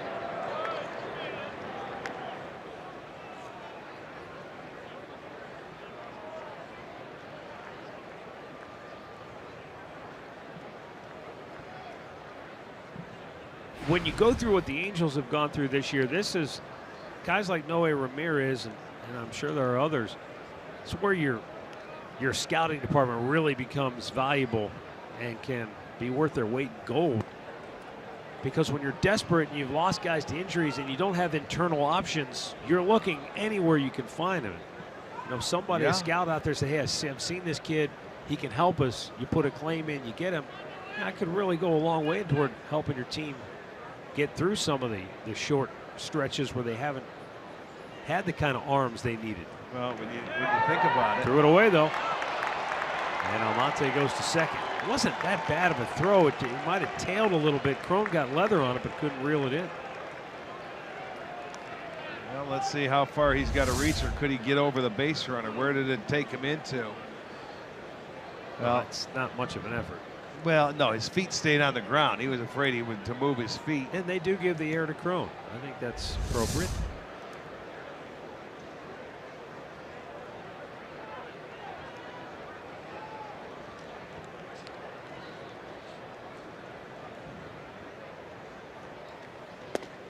Beyond a big swing, comes up empty. Well, as many pitchers as they've had an opportunity to look at this year, think what their spring training will be like next year when they do get the guys that were hurt healthy coming back, and the people that they've had this year and the ones that they found. And even at that, if you're Charlie Nagy and Mike Socha, you might be saying, bring as many as you can find. Just keep bringing them, even if I know we only need 5, so to speak, but hey. Well, yeah, they want some starters is what they need. They need their starters to get back and get healthy. Runner at second base for the Indians, 2 down on the 1-2 pitch to Gomes. Out of play to the right.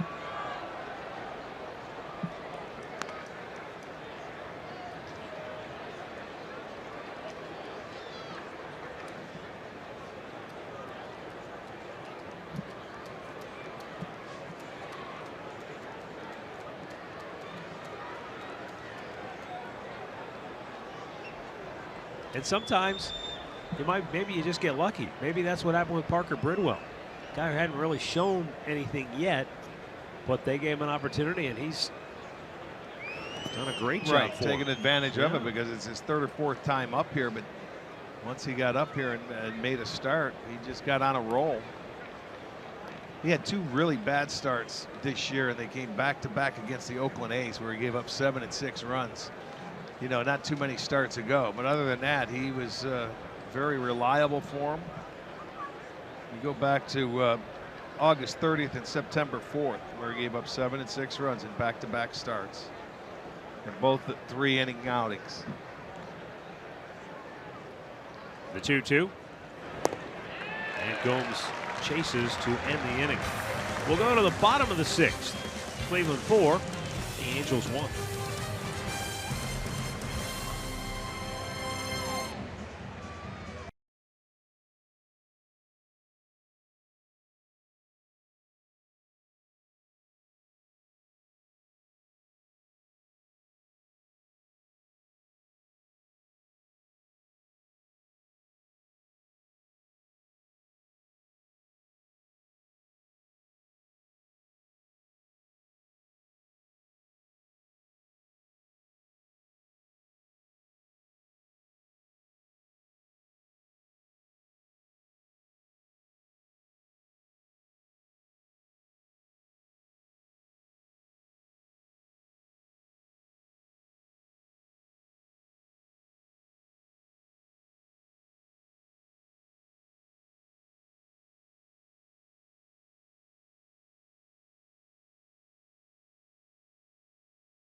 And as we go to the bottom of the 6th, it will be the top of the order for the Angels. Brandon Phillips, Mike Trout, Justin Upton. The Angels have 2 hits, Matt, and both of those came in the first inning when they scored their only run, and they've been shut down ever since. They've had 2 walks since that first inning, but that has been it.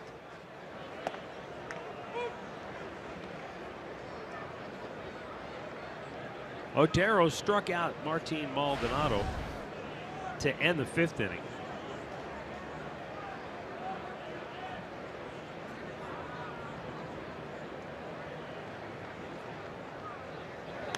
But he also watched C.J. Cron get thrown out on a hit and run attempt that went awry.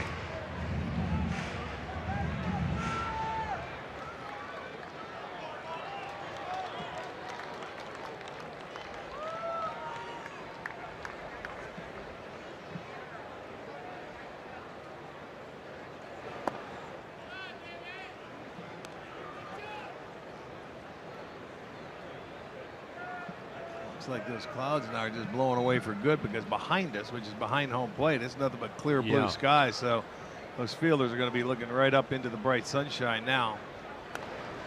Phillips fouls it back.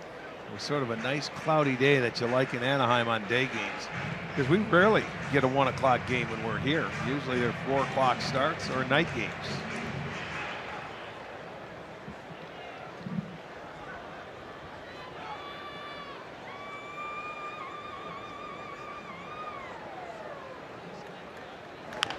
Slow chopper. Lindor hurries, throws, got him. Our great clip of the game from last night comes courtesy of Brian Shaw, who has continued to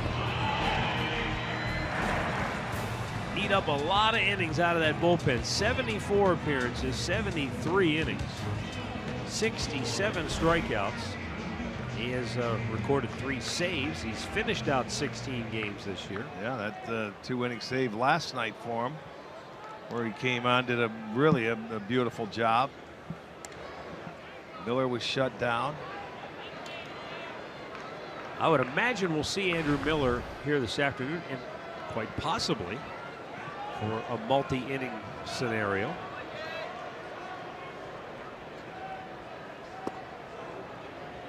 The game plan for Andrew Miller is to get him in to finish an inning off and then bring him back for the next inning. So in a perfect world, maybe next inning in the 7th you bring him in, and then you bring him back for the 8th. Oh, all right.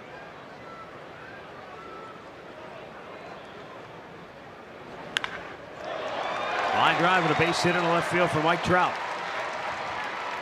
It's only his 2nd hit in the series, but he's aboard with 1 down. Watch how short this swing is. Gets that front foot up, and he loves the ball done. I don't know if there's a better low ball hitter in the game than this guy right here.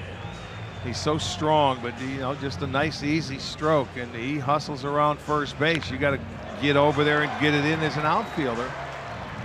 This is what you do as a base runner. Make him get it in, and Almonte made a nice throw. Now Justin Upton with Albert Pujols on deck.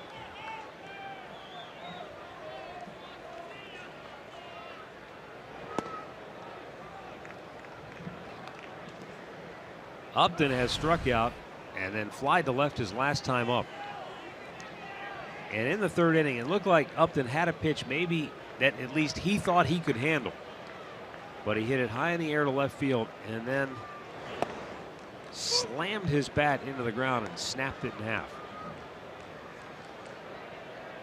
Well, he's familiar with this Cleveland pitching staff after being in Detroit all year long, so he's had at-bats against everybody on this team. So I think at that time against McAllister, he knew he was going to get a fastball first pitch. He got it and popped it up, and he was upset with himself. Ground ball might be 2 here. Lindor tags the bag, throws to first. It's an inning-ending double play. Dan Otero gets the twin killer. And we'll head to the 7th. Cleveland 4, the Angels 1.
Baseball is brought to you by the injury lawyers at Elk & Elk.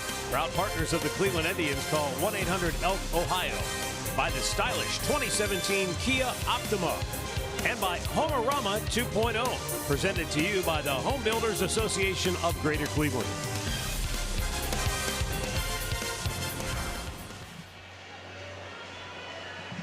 Back here in Anaheim. Hello, Galleon, huh? And Uriksville.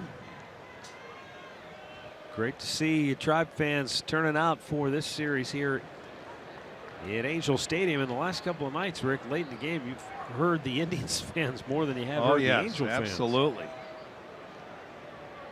They show up when we come out here to the West Coast into L.A. or the Anaheim area. Noe Ramirez stays on to pitch the 7th. Gio Urshela, Eric Gonzalez, and Frankie Lindor due up.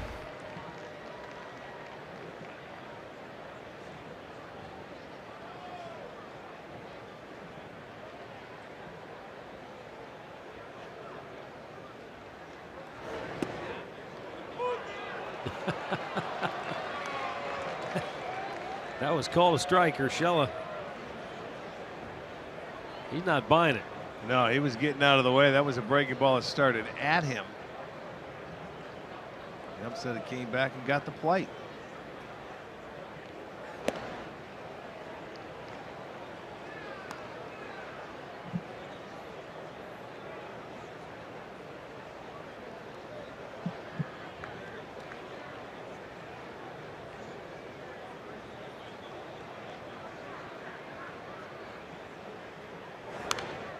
Back out of play.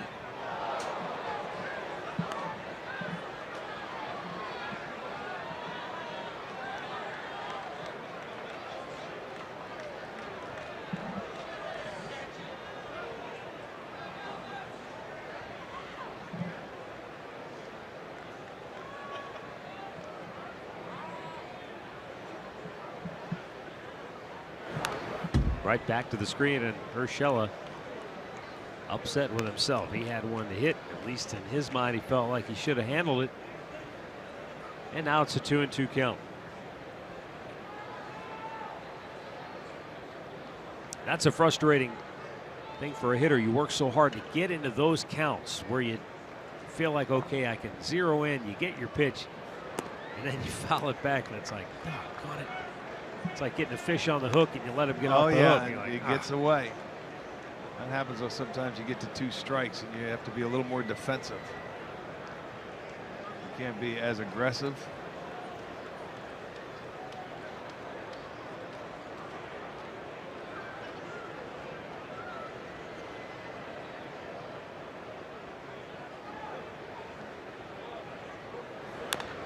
Oh man, that came up and nailed Gio.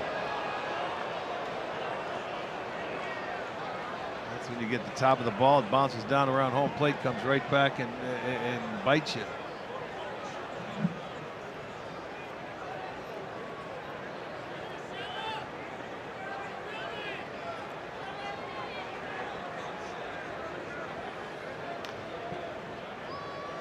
He's just going to need a little time. Yeah, absolutely. Well, speaking of time, the Indians will take their time after today's game and head up the coast to Seattle, Washington. The Mariners heading into play today had lost 5 in a row. You know, one time they were a team right there in the thick of the wild card chase, but you know, like a lot of these clubs, Rick, no one has been able to get on a run, not like the Indians, but even remotely hot to really take advantage. You know, other than the Yankees that has maintained that, you know, the #1 wild card spot. Twins haven't been able to run away and hide. No. Angels haven't been able to take advantage of the Twin struggles. Seattle, Texas is, you know, they fell down. Now they're starting to play because they're playing Seattle. So they've got a couple of wins and they'll play tonight. Gio with a 1-hopper to short. 1 down here in the 7th.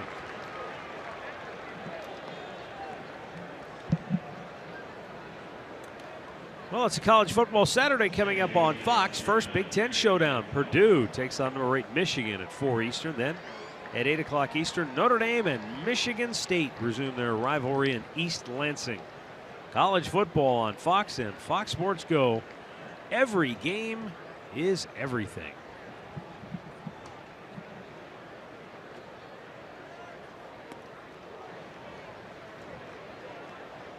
Eric Gonzalez lined to deep center in the third, bounced into a fielder's choice in the fifth.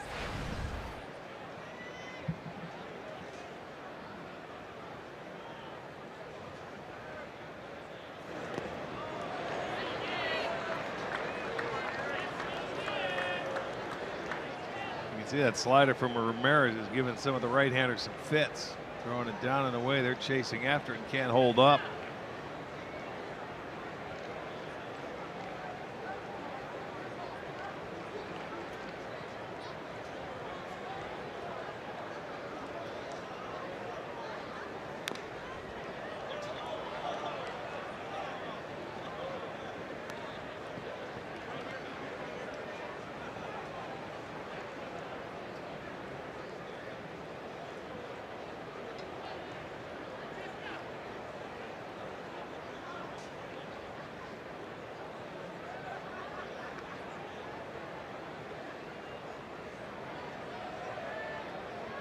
The 0-2.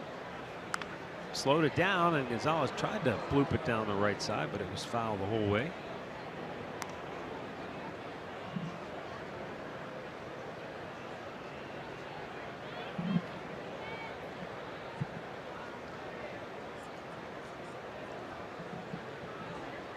You know, it's kind of weird when you think about Gonzalez, because at one point this year you would have said, well, he's maybe a little higher up on the depth chart than Giovanni Urshela and Yandy Diaz.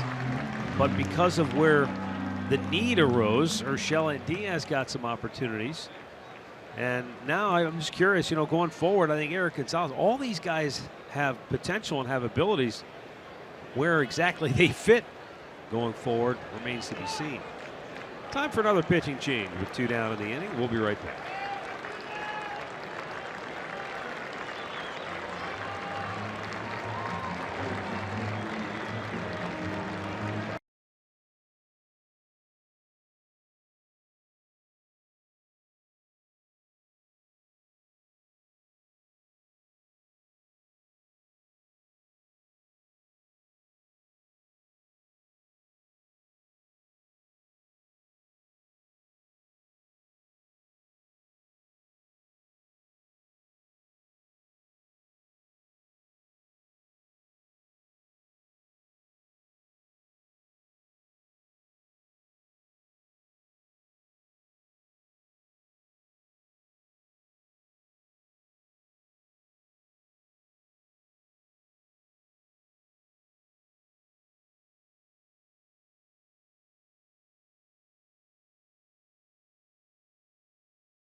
Time brought to you by Miller Lite. Francisco Lindor has come up with a big hit last couple of ball games here at Angel Stadium. Last night it was a 2-run homer in the 7th inning. Today a 3-run jack in the 5th. Yeah, and you know, this has been the Indians' MO in this series. They went out and they scored 3 runs in the 9th in game 1. And last night, you know, Frankie, as you said, the 2-run homer in the 7th to open it up. And today, the difference is the 3-run 5th. And Blake Wood will face Lindor with 2 down and the bases empty. Indians trying to run their win streak to 11 in a row against the Angels. Trying to run their road win streak to 14.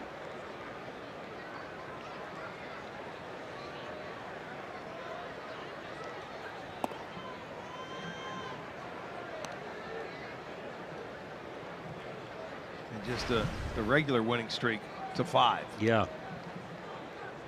Just a ho-hum 5er. Yeah, and you know, looking to go 20-1 in the month of September.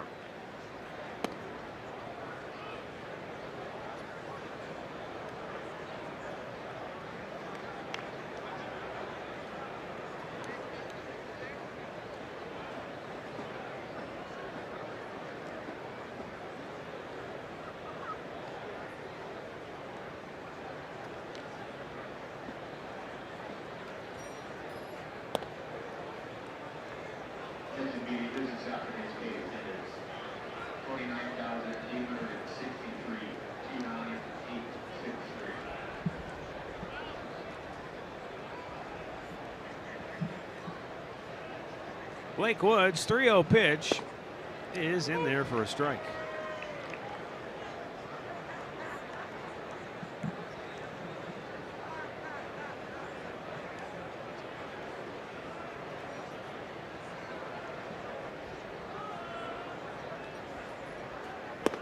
Full count.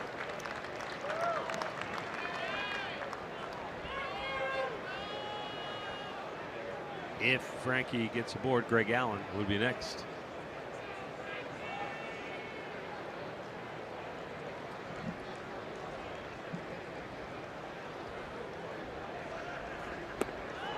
Struck him out, and the inning is over. Stretch time in Anaheim. It's the Indians 4, the Angels 1.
And it's Miller time here in Anaheim.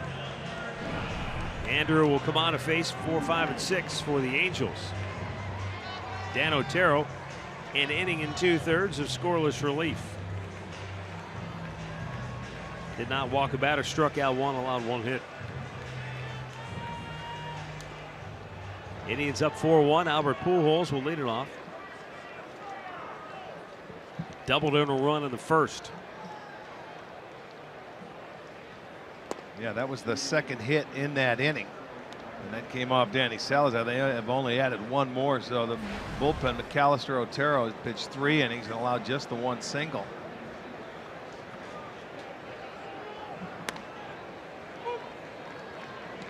Strike called, 1-1.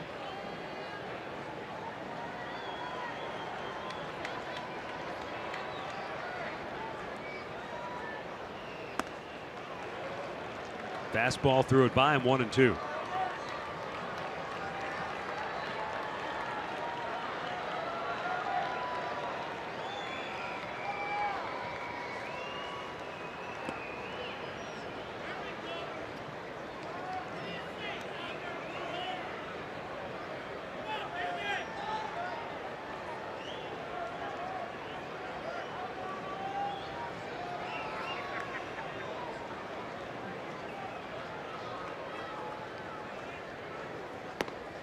Strike 3 call. Pujols upset.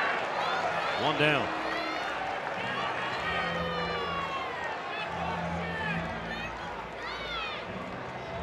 You're going to see a slider coming in from Miller, and you can see he's saying it wrapped around the plate.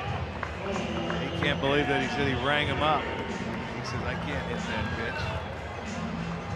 pitch. But it goes as a strike, so Miller strikes out the first batter he faced.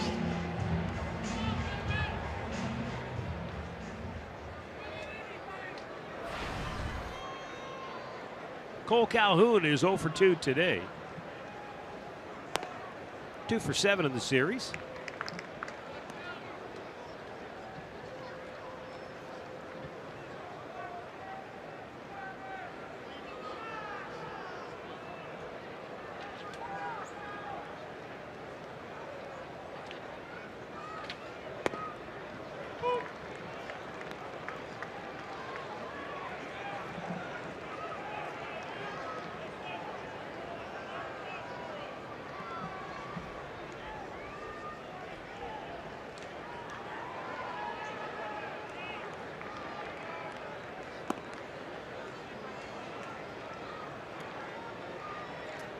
Two balls and a strike. Cole Calhoun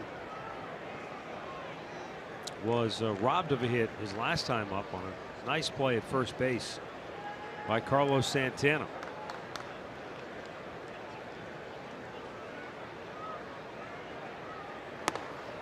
In tight with that fastball.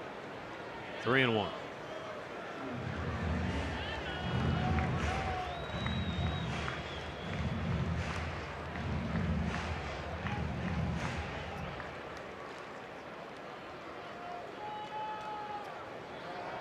Miller trying to work his way back into relief pitching shape, if you will, which is the kind of shape you need to be in to go back-to-back days, pitch maybe 3 out of 4, 4 out of 6 days, whatever the case may be.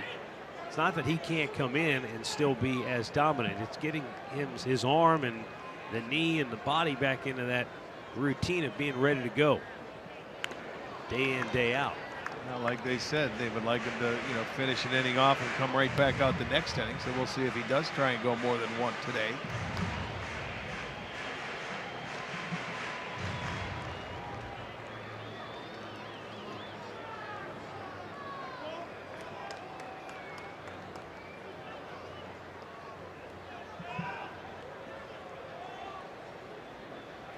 Three-two pitch up high, ball 4.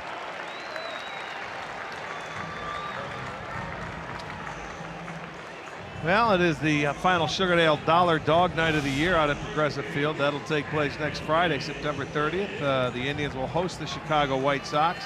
It's also Fan Appreciation Night. After the game, you can stay. Thank you. Tribetown themed fireworks. It'll be presented by T-Mobile. Just go to Indians.com for your tickets.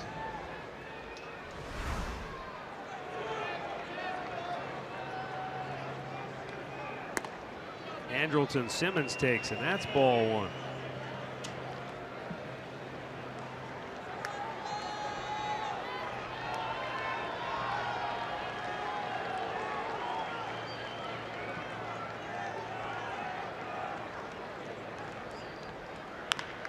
Chopped up the middle.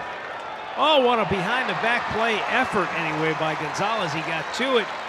Thought maybe he was going to be able to flip that around to Lindor, but nothing doing. And now the Angels have 2 on the tying run to the plate.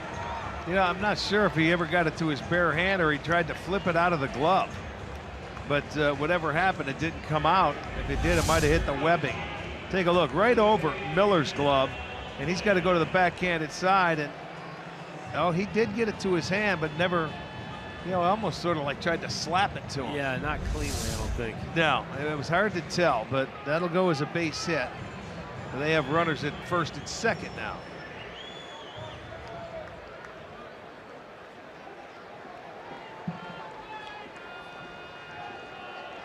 So 2 on with 1 out, and Luis Valbuena to the plate. He flied out in the second. He walked in the 5th.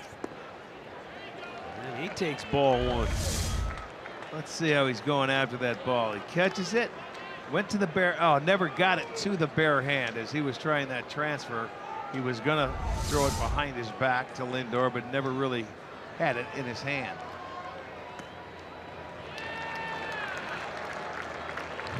Two and 0.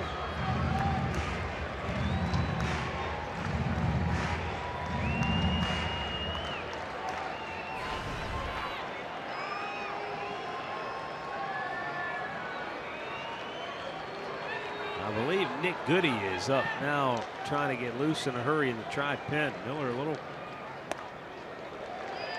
erratic here. He can't get his control. He's 3-0 now to Valbuena.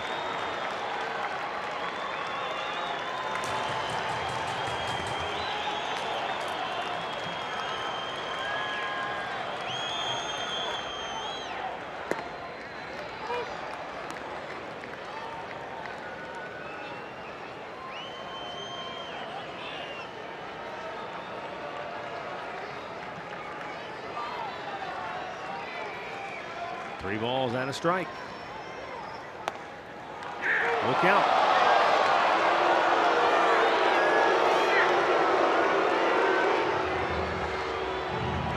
Well, a lot of guys not agreeing with it, especially on the Angels side, but there's a pitch right there. It's borderline right at the knees. Looked like it had the plate. He didn't agree with it. It's now a 3-2 count.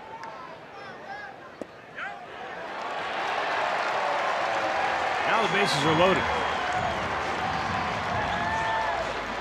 Not the kind of situation that Terry Francona and Callaway were hoping to get Andrew Miller involved in. Well, he ended up walking the two left-handers that he was facing in this inning. Those are the ones you know you want to get out. So we'll get a pinch hitter now or pinch runner, I should say, for Valbuena, I believe. No, it's not. He's just going to run over and get all that stuff from the first base coach. Valbuena will stay in the game. And Callaway has his say. C.J. Cron is the batter, and C.J. Cron is 0 for 2 this afternoon. Well, the Angels have never given up in this series, and you expect them to keep coming right back. They have their opportunity here in the bottom half of the seventh. Tying runs are aboard.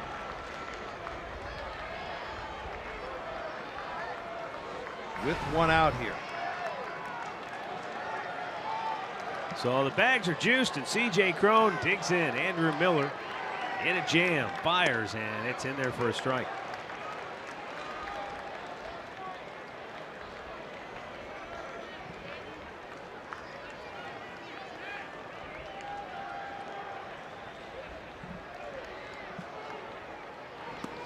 Chased one down and in. And look, he can't be fun to face if you're a left-handed hitter, but we have seen it's right-handed equally as difficult for right-handed hitters. What he did, he ended up throwing that first slider for a strike. Then he follows the next one up and sort of buries it to the back foot, but you get those swings and misses because they want to get out in front and hit that pitch. So he's got him down in the count now, 0-2. Struck him out with a high fastball, and there are two down. And he made that look easy.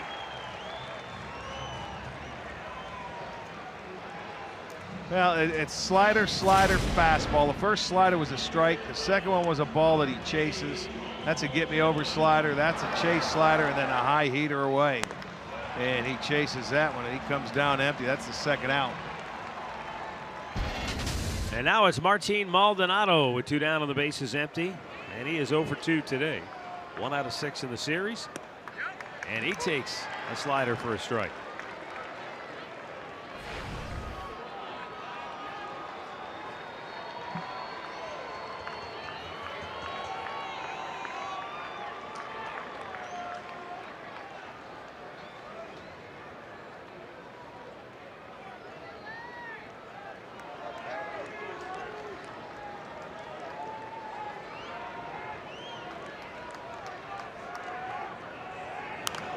Back out of play. It's 0-2.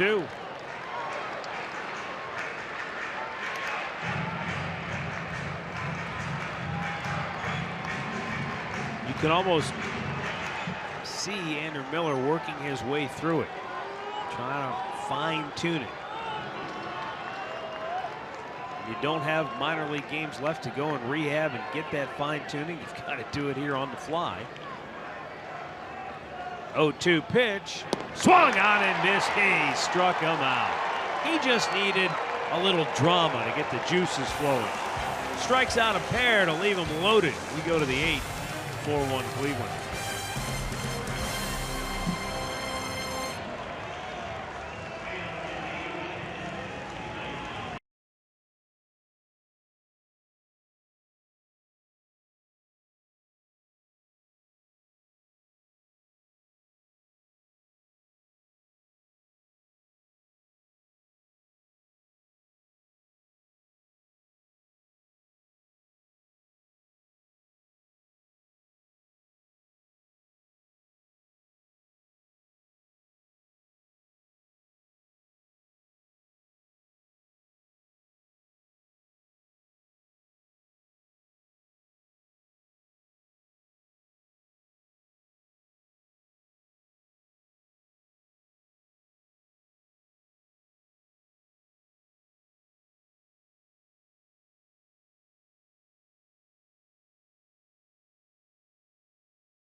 Telecast is presented by authority of the Cleveland Indians and may not be reproduced or retransmitted in any form. And the accounts and descriptions of this game may not be disseminated without the express written consent of the Cleveland Indians.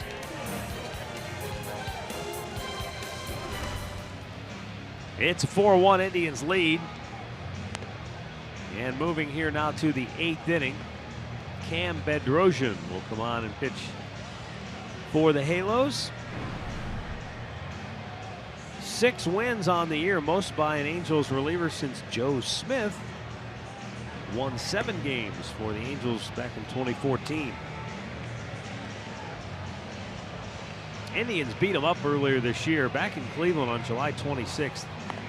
He gave up a career high 5 runs in that game.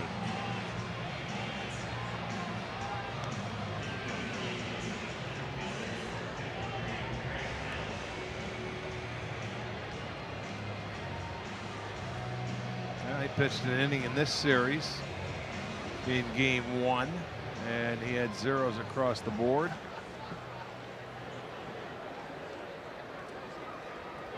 Coming on to face Alan Santana and Encarnacion.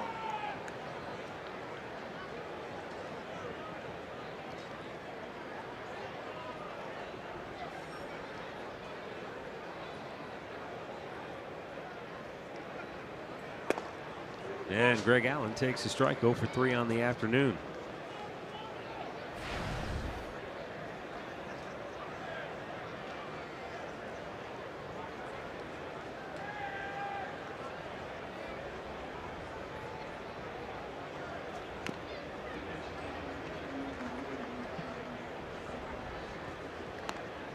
No balls, 2 strikes. Greg Allen, a Southern California product himself, went down the road to San Diego State for college.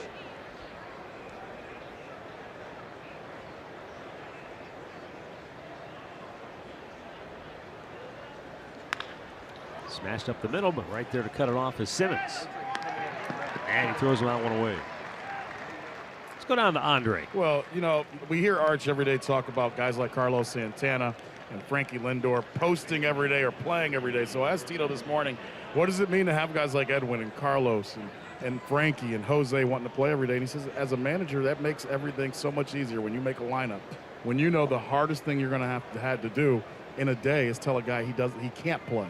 He says he didn't know that about Carlos when he came here, but he said the respect that he's gained by showing up every single day and wanting in that lineup, whether he feels good or not, he said that makes his day as a manager so much better. And he's gained so much respect for all of those guys because of it. Yeah. No question. Those everyday players, man, they're tough to come by. It's hard to find nowadays.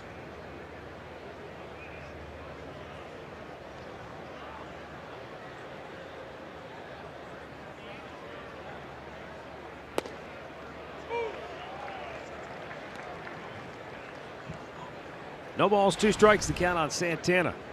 You know, Santana's done it, but, you know, they never thought he was going to be out there every day at first base. You know, they felt some DH time, but boy, he's been out there every day at first base for the most part all year long. Yeah, it's easy to sort of quickly forget that Mike Napoli was the better defensive first baseman last year. That's why he played mostly first base, and Santana was DH.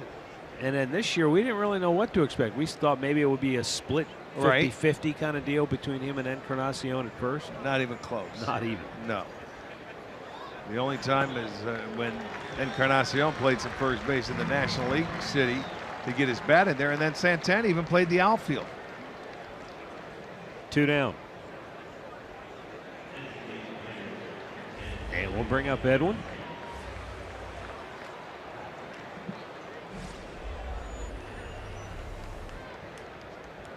But boy, you know, I used to think starting pitchers had the best gig in the world. You know, if you're good and you pitch every 5 days, you go out there, you deal, you give your team a chance to win. But I think Eddie has it. He gets up there, he can get 4 at bats. He's a DH, and he produces, hits over 30 home runs, drives in 100. That's got to be the best gig going. I see what you're saying. And at the age I'm at now, I truly empathize with that position in life. But when I was younger, I would have hated to be the DH. Well, yeah. Just because I loved playing the other side of the ball as well. Right, but I mean, as the game has evolved, you know, the DH has been in the American League since 1973. So, you know, the National League's the only team that has, you know, where the pitcher hits. They don't know it, but, you know, there's kids that they come up, there's DHs all the way through, man. What, high school and college and every place else, in minor leagues. If you can hit, that's your craft, man. I mean, that's what you do. You work at it, you know yourself. You're paid to hit.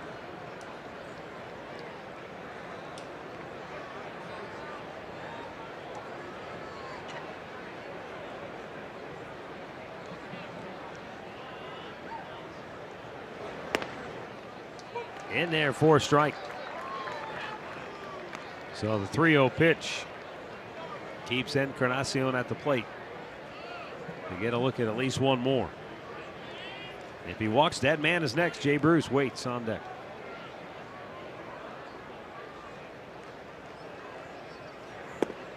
Full count.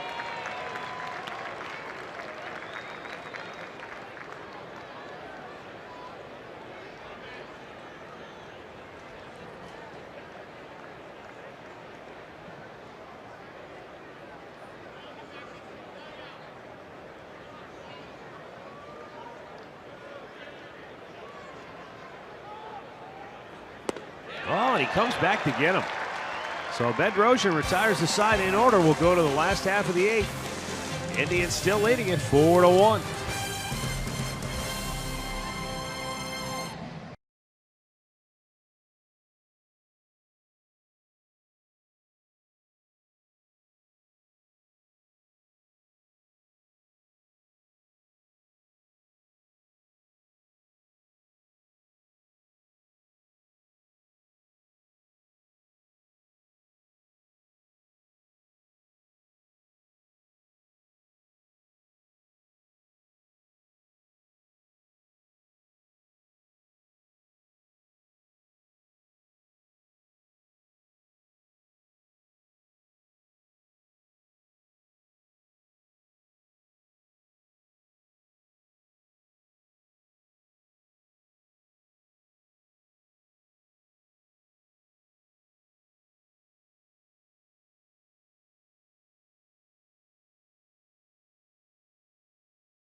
help those affected by hurricanes throughout the U.S. and Puerto Rico. Visiting redcross.org. Text Red Cross to 90999. Make a $10 donation. Nick Goody coming out to pitch for the Indians now here in the 8th inning. Had a chance to briefly talk with both Frankie Lindor and Roberto Perez this morning about the hurricane situation in Puerto Rico. It's not good. A lot of damage, a lot of destruction, absolutely no power on the island. Both of them have been trying to, as best they can, stay in touch with the family and relatives that are in Puerto Rico, but because there's no power, that's becoming increasingly more and more difficult, right? Sure. But as far as they know, they thought everybody was doing okay because they had moved to solid structures to where they thought they could be safe. But boy, it's just going to be a long rebuild for a lot of folks down there.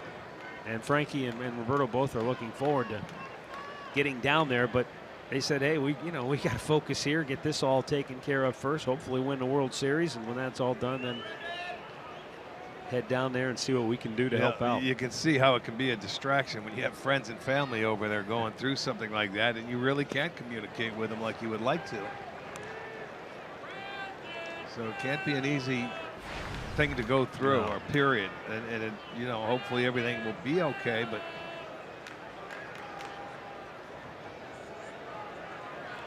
and they're not alone. They've got friends and comrades throughout baseball that are in the same situation.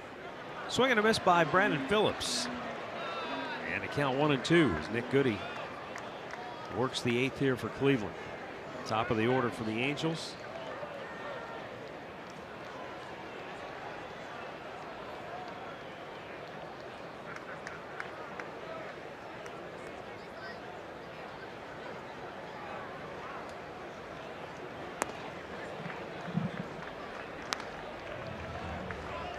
Two balls and 2 strikes.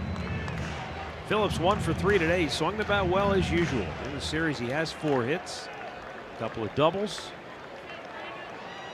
He was thrown out trying to extend a single into a double to start today's game.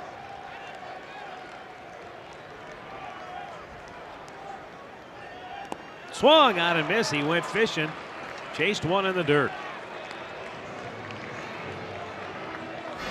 The Indians bullpen has done the lion's share of the work here today. Danny Salazar started, went 2 2/3. Then Zach McAllister, an inning and 2/3 scoreless. Dan Otero followed that with an inning and 2/3 of shutout baseball. Andrew Miller got out of a bases loaded jam by striking out 3 in the 7th. And now Nick Goody here in the 8th inning. yeah, again, when you think about it, you remember that game that Salazar started his last start before today back in Chicago when he gave up the 4 runs at first. The bullpen came out in that ball game and pitched 8 2/3. Oh yeah, that's right. Of shutout baseball, and again they come in and they've just shut it down again. That's how good this bullpen can be. I think he called a strike, didn't he?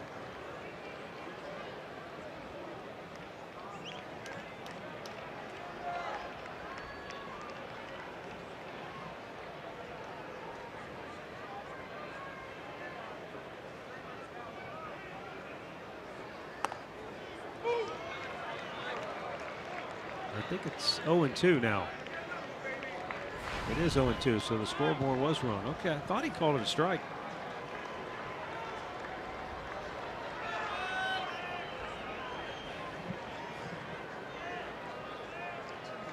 And the 0-2 offering. Hit hard to third, and it ate up Urshela. And there's nothing he could do. I mean, that ball was blistered. He robbed him of a hit yesterday. Yeah, he did it on the backhand side yesterday. This one was on the opposite side. He almost took care of this one, and I think this one might have been hit harder than the one yesterday. But I mean, this comes at you, and you can see the spin, and he's got to just lay it. It just didn't stick into the glove. It goes off the glove. It'll go as a base hit, but valiant effort. Okay, yesterday's was 109. Yeah. Today's 111 miles an hour off the bat. He's going to be happy to just get away from him. So Mike Trout with singles in each of his last 2 at-bats. Maybe starting to come out of his offensive funk. Well, that'll be good. We won't have to see him again until next April. Justin Upton is 0 for 3 on the day.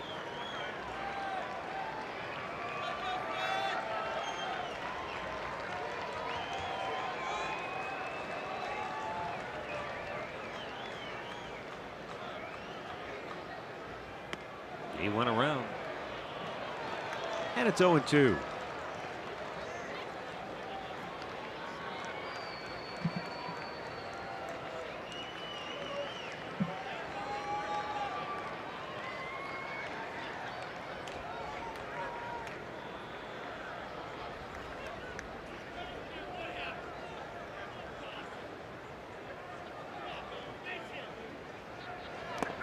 Chased it, struck him out, 2 down. A good Nick Goody slider comes back, so he gets his second strikeout of the inning.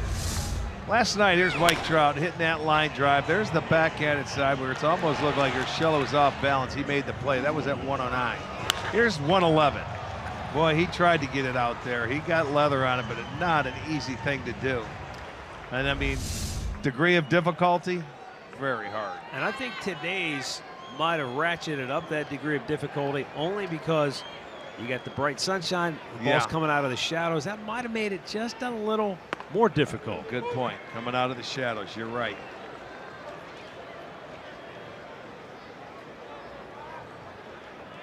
Well, you can't have 2 balls hit any harder at you than that, I can tell you. You couldn't take a cannon behind home plate and shoot him out of there No any harder. kidding. Nice block by Yan Gomes.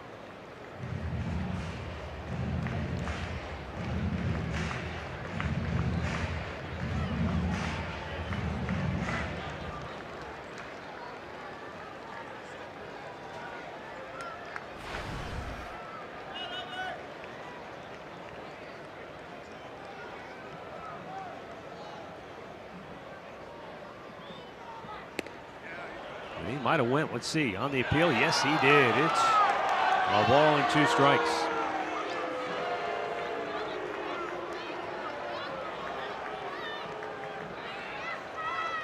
Take a look from the side. See what you think.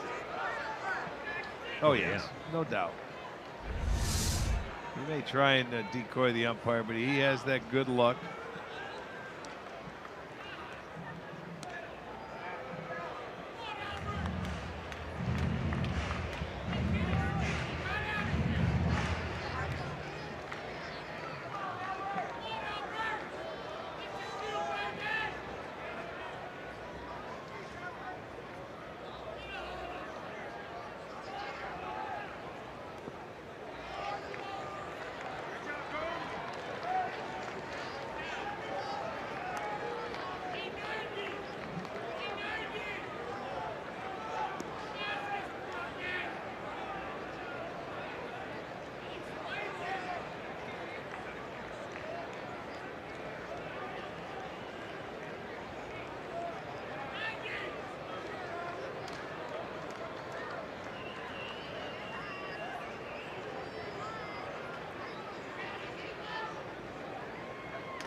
Now the 2-2 on its way to Pujols. Sky high pop on the infielder Urshela. Makes the catch. And we'll go to the 9th in Anaheim with the Indians leading it 4-1.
they have done here this afternoon, keeping the Angels shut down and shut out after Danny Salazar gave up 1 run in the first inning. Fernando Salas is on to pitch now for the Angels, the 6th pitcher of the afternoon.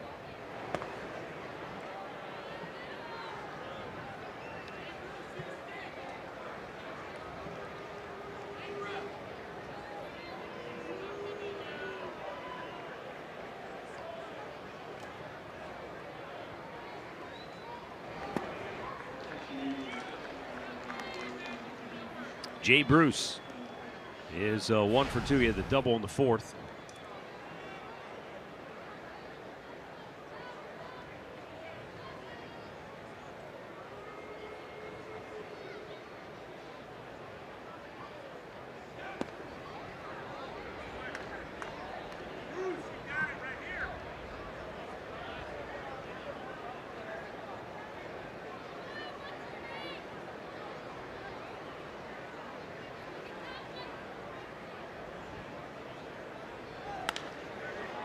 High fly ball, right center field.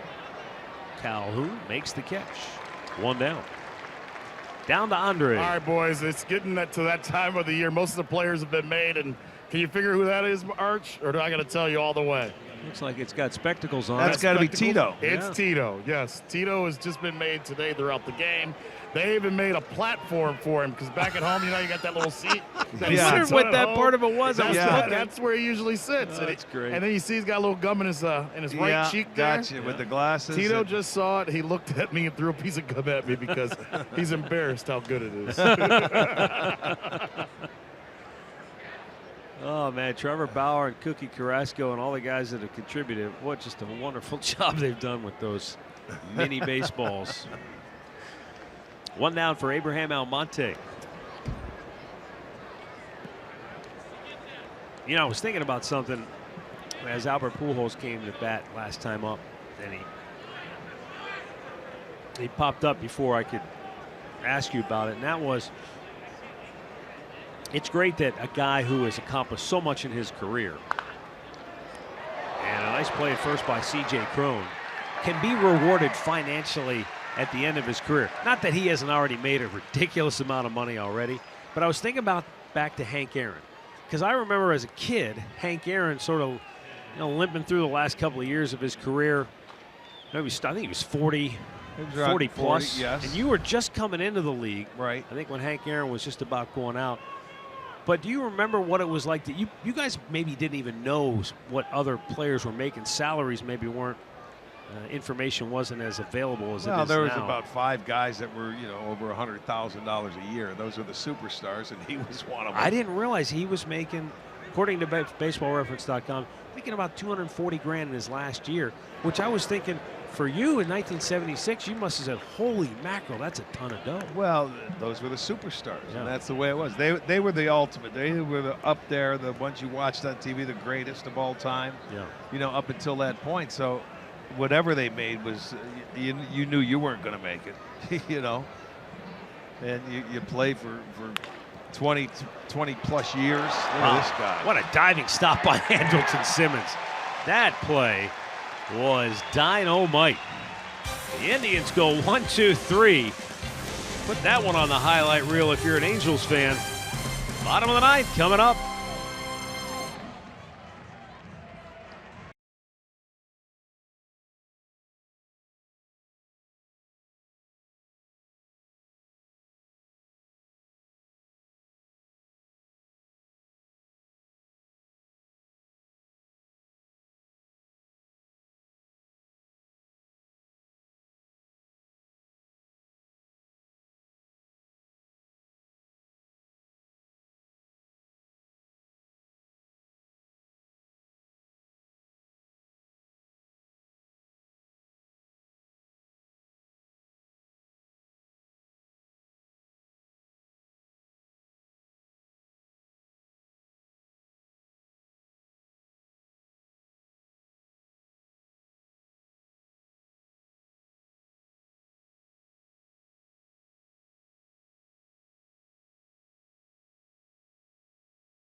rain here in Southern California.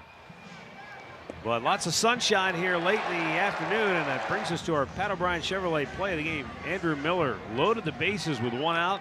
Mickey Callaway came out and said, hey, throw more strikes. Well, and he struck didn't out waste the next time. 2 guys. Yeah, and how many pitches? Wasn't it 6 pitches? Came right back out and wasted no time.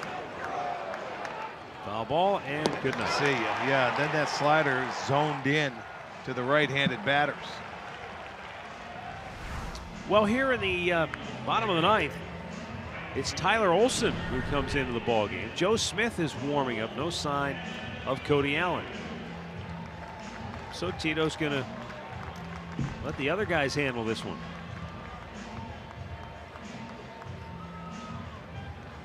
Cole Calhoun, Andrelton Simmons, Luis Valbuena due up. Probably see Ben Revere, maybe? No, let's see. Cliff Pennington, maybe? I think he's going to stay with the guys he has. Well, he's pinch hit for Valbuena, though. That's why I wonder what he might do. No, well, he did yesterday, but you could see today against Miller, he left him in there. He ended up drawing the walk, so he's staying with the guys that are in the lineup. I think he's done with the bench, pinch hit. He tried that last night. It didn't work.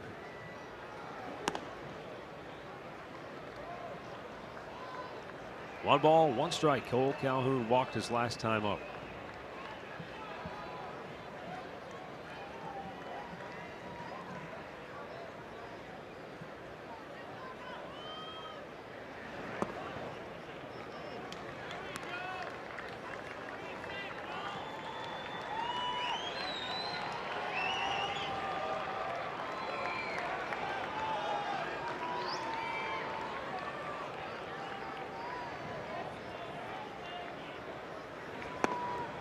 And a strike is called. It's 2-2.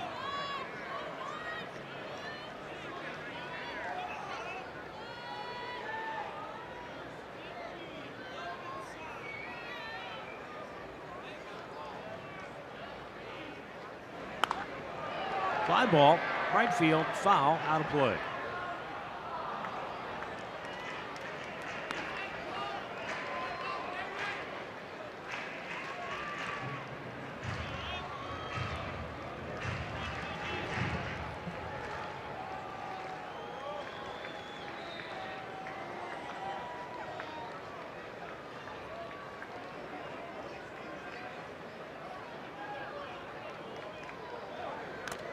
Ooh, got a piece of it, and it got a piece of somebody behind the plate. Couldn't tell if it was Gomes. Might have been both of them. Or the umpire. In the shadows, it's hard to see. See if it ricochets. A lot of times that ball will ricochet and get both guys. Gomes right in the mask. That's who took the brunt of it. Did get them both. You're right.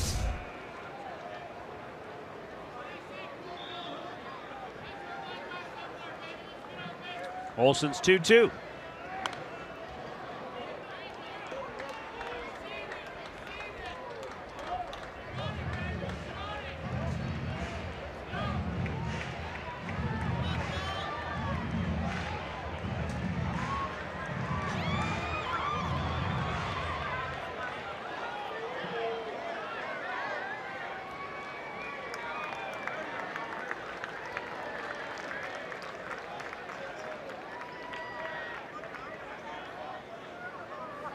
Swung on and missed. He struck him out. Just slowed it down a little bit. Yes, he did. And that was all it took finally to get the out. Talk about the different arm angles, Olson. That time he really took something off, so that was a good pitch. Recapping the storylines brought to you by Mazda. Well, Parker Bridwell had been not only a good pitcher, but kind of a good luck charm. They'd gone 16-2 when he pitched on the year, but hasn't worked out to this point for the Angels. Danny Salazar looked rusty. I think you kind of hit the nail on the head. Not that he looked bad or he didn't get any kind of rhythm. Yeah. You know what I mean? He was struggling to find it, and then about the time he was ready to start throwing it and threw a couple of nice changeups, he's out of the game. Yeah. So, you know, at 50-some pitches. So he's got to go back out there again. But again, we get a look at what this bullpen can do.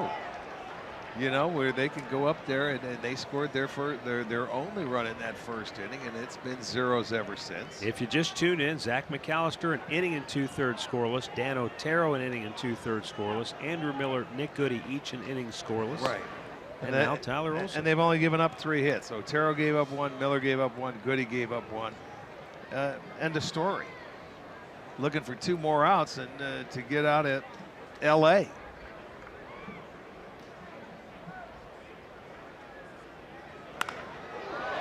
Line right at Eric Gonzalez, 2 away.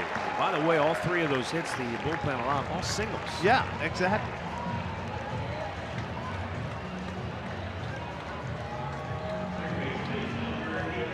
And it comes down to Luis Valbuena for the Halos. He is 0 for 1 with a couple of walks. And you're right, Archie. I think Mike Scioscia said, yeah, the heck with all that pinch hit stuff. I saw Pennington walk into the dugout with a bat. Ben Revere had a bat, and Mike probably just said, yeah, you can put those down. Yeah, you guys forget about it. We're going to hit the road, and we're going to Houston. When he didn't pinch hit for Valbuena against Miller, that told me all I needed to know. Yeah, if you're not going to pinch hit against the toughest left-hander in the game, that, you know what, boys, you regulars, go get him. Tyler Olson's 0-1 pitch. Outside, Indians fans up on their feet, crowded around the Indians dugout. There's a bunch of them here. Once again, they've been here all series long. They've been having a ball. Had to be a fun 3 days, huh? 29,863, the announced attendance. That's off the end of the bat. Gio with a great play. Long throw to first. Unbelievable! Gio Urshela almost ended up in the Angels dugout. He makes a perfect throw from foul territory to retire Valbuena and end the game. The Indians just keep rolling along. Take another look at this sensational play. You can't have any better range than this kid just showed. And what a series he has had at third base, huh?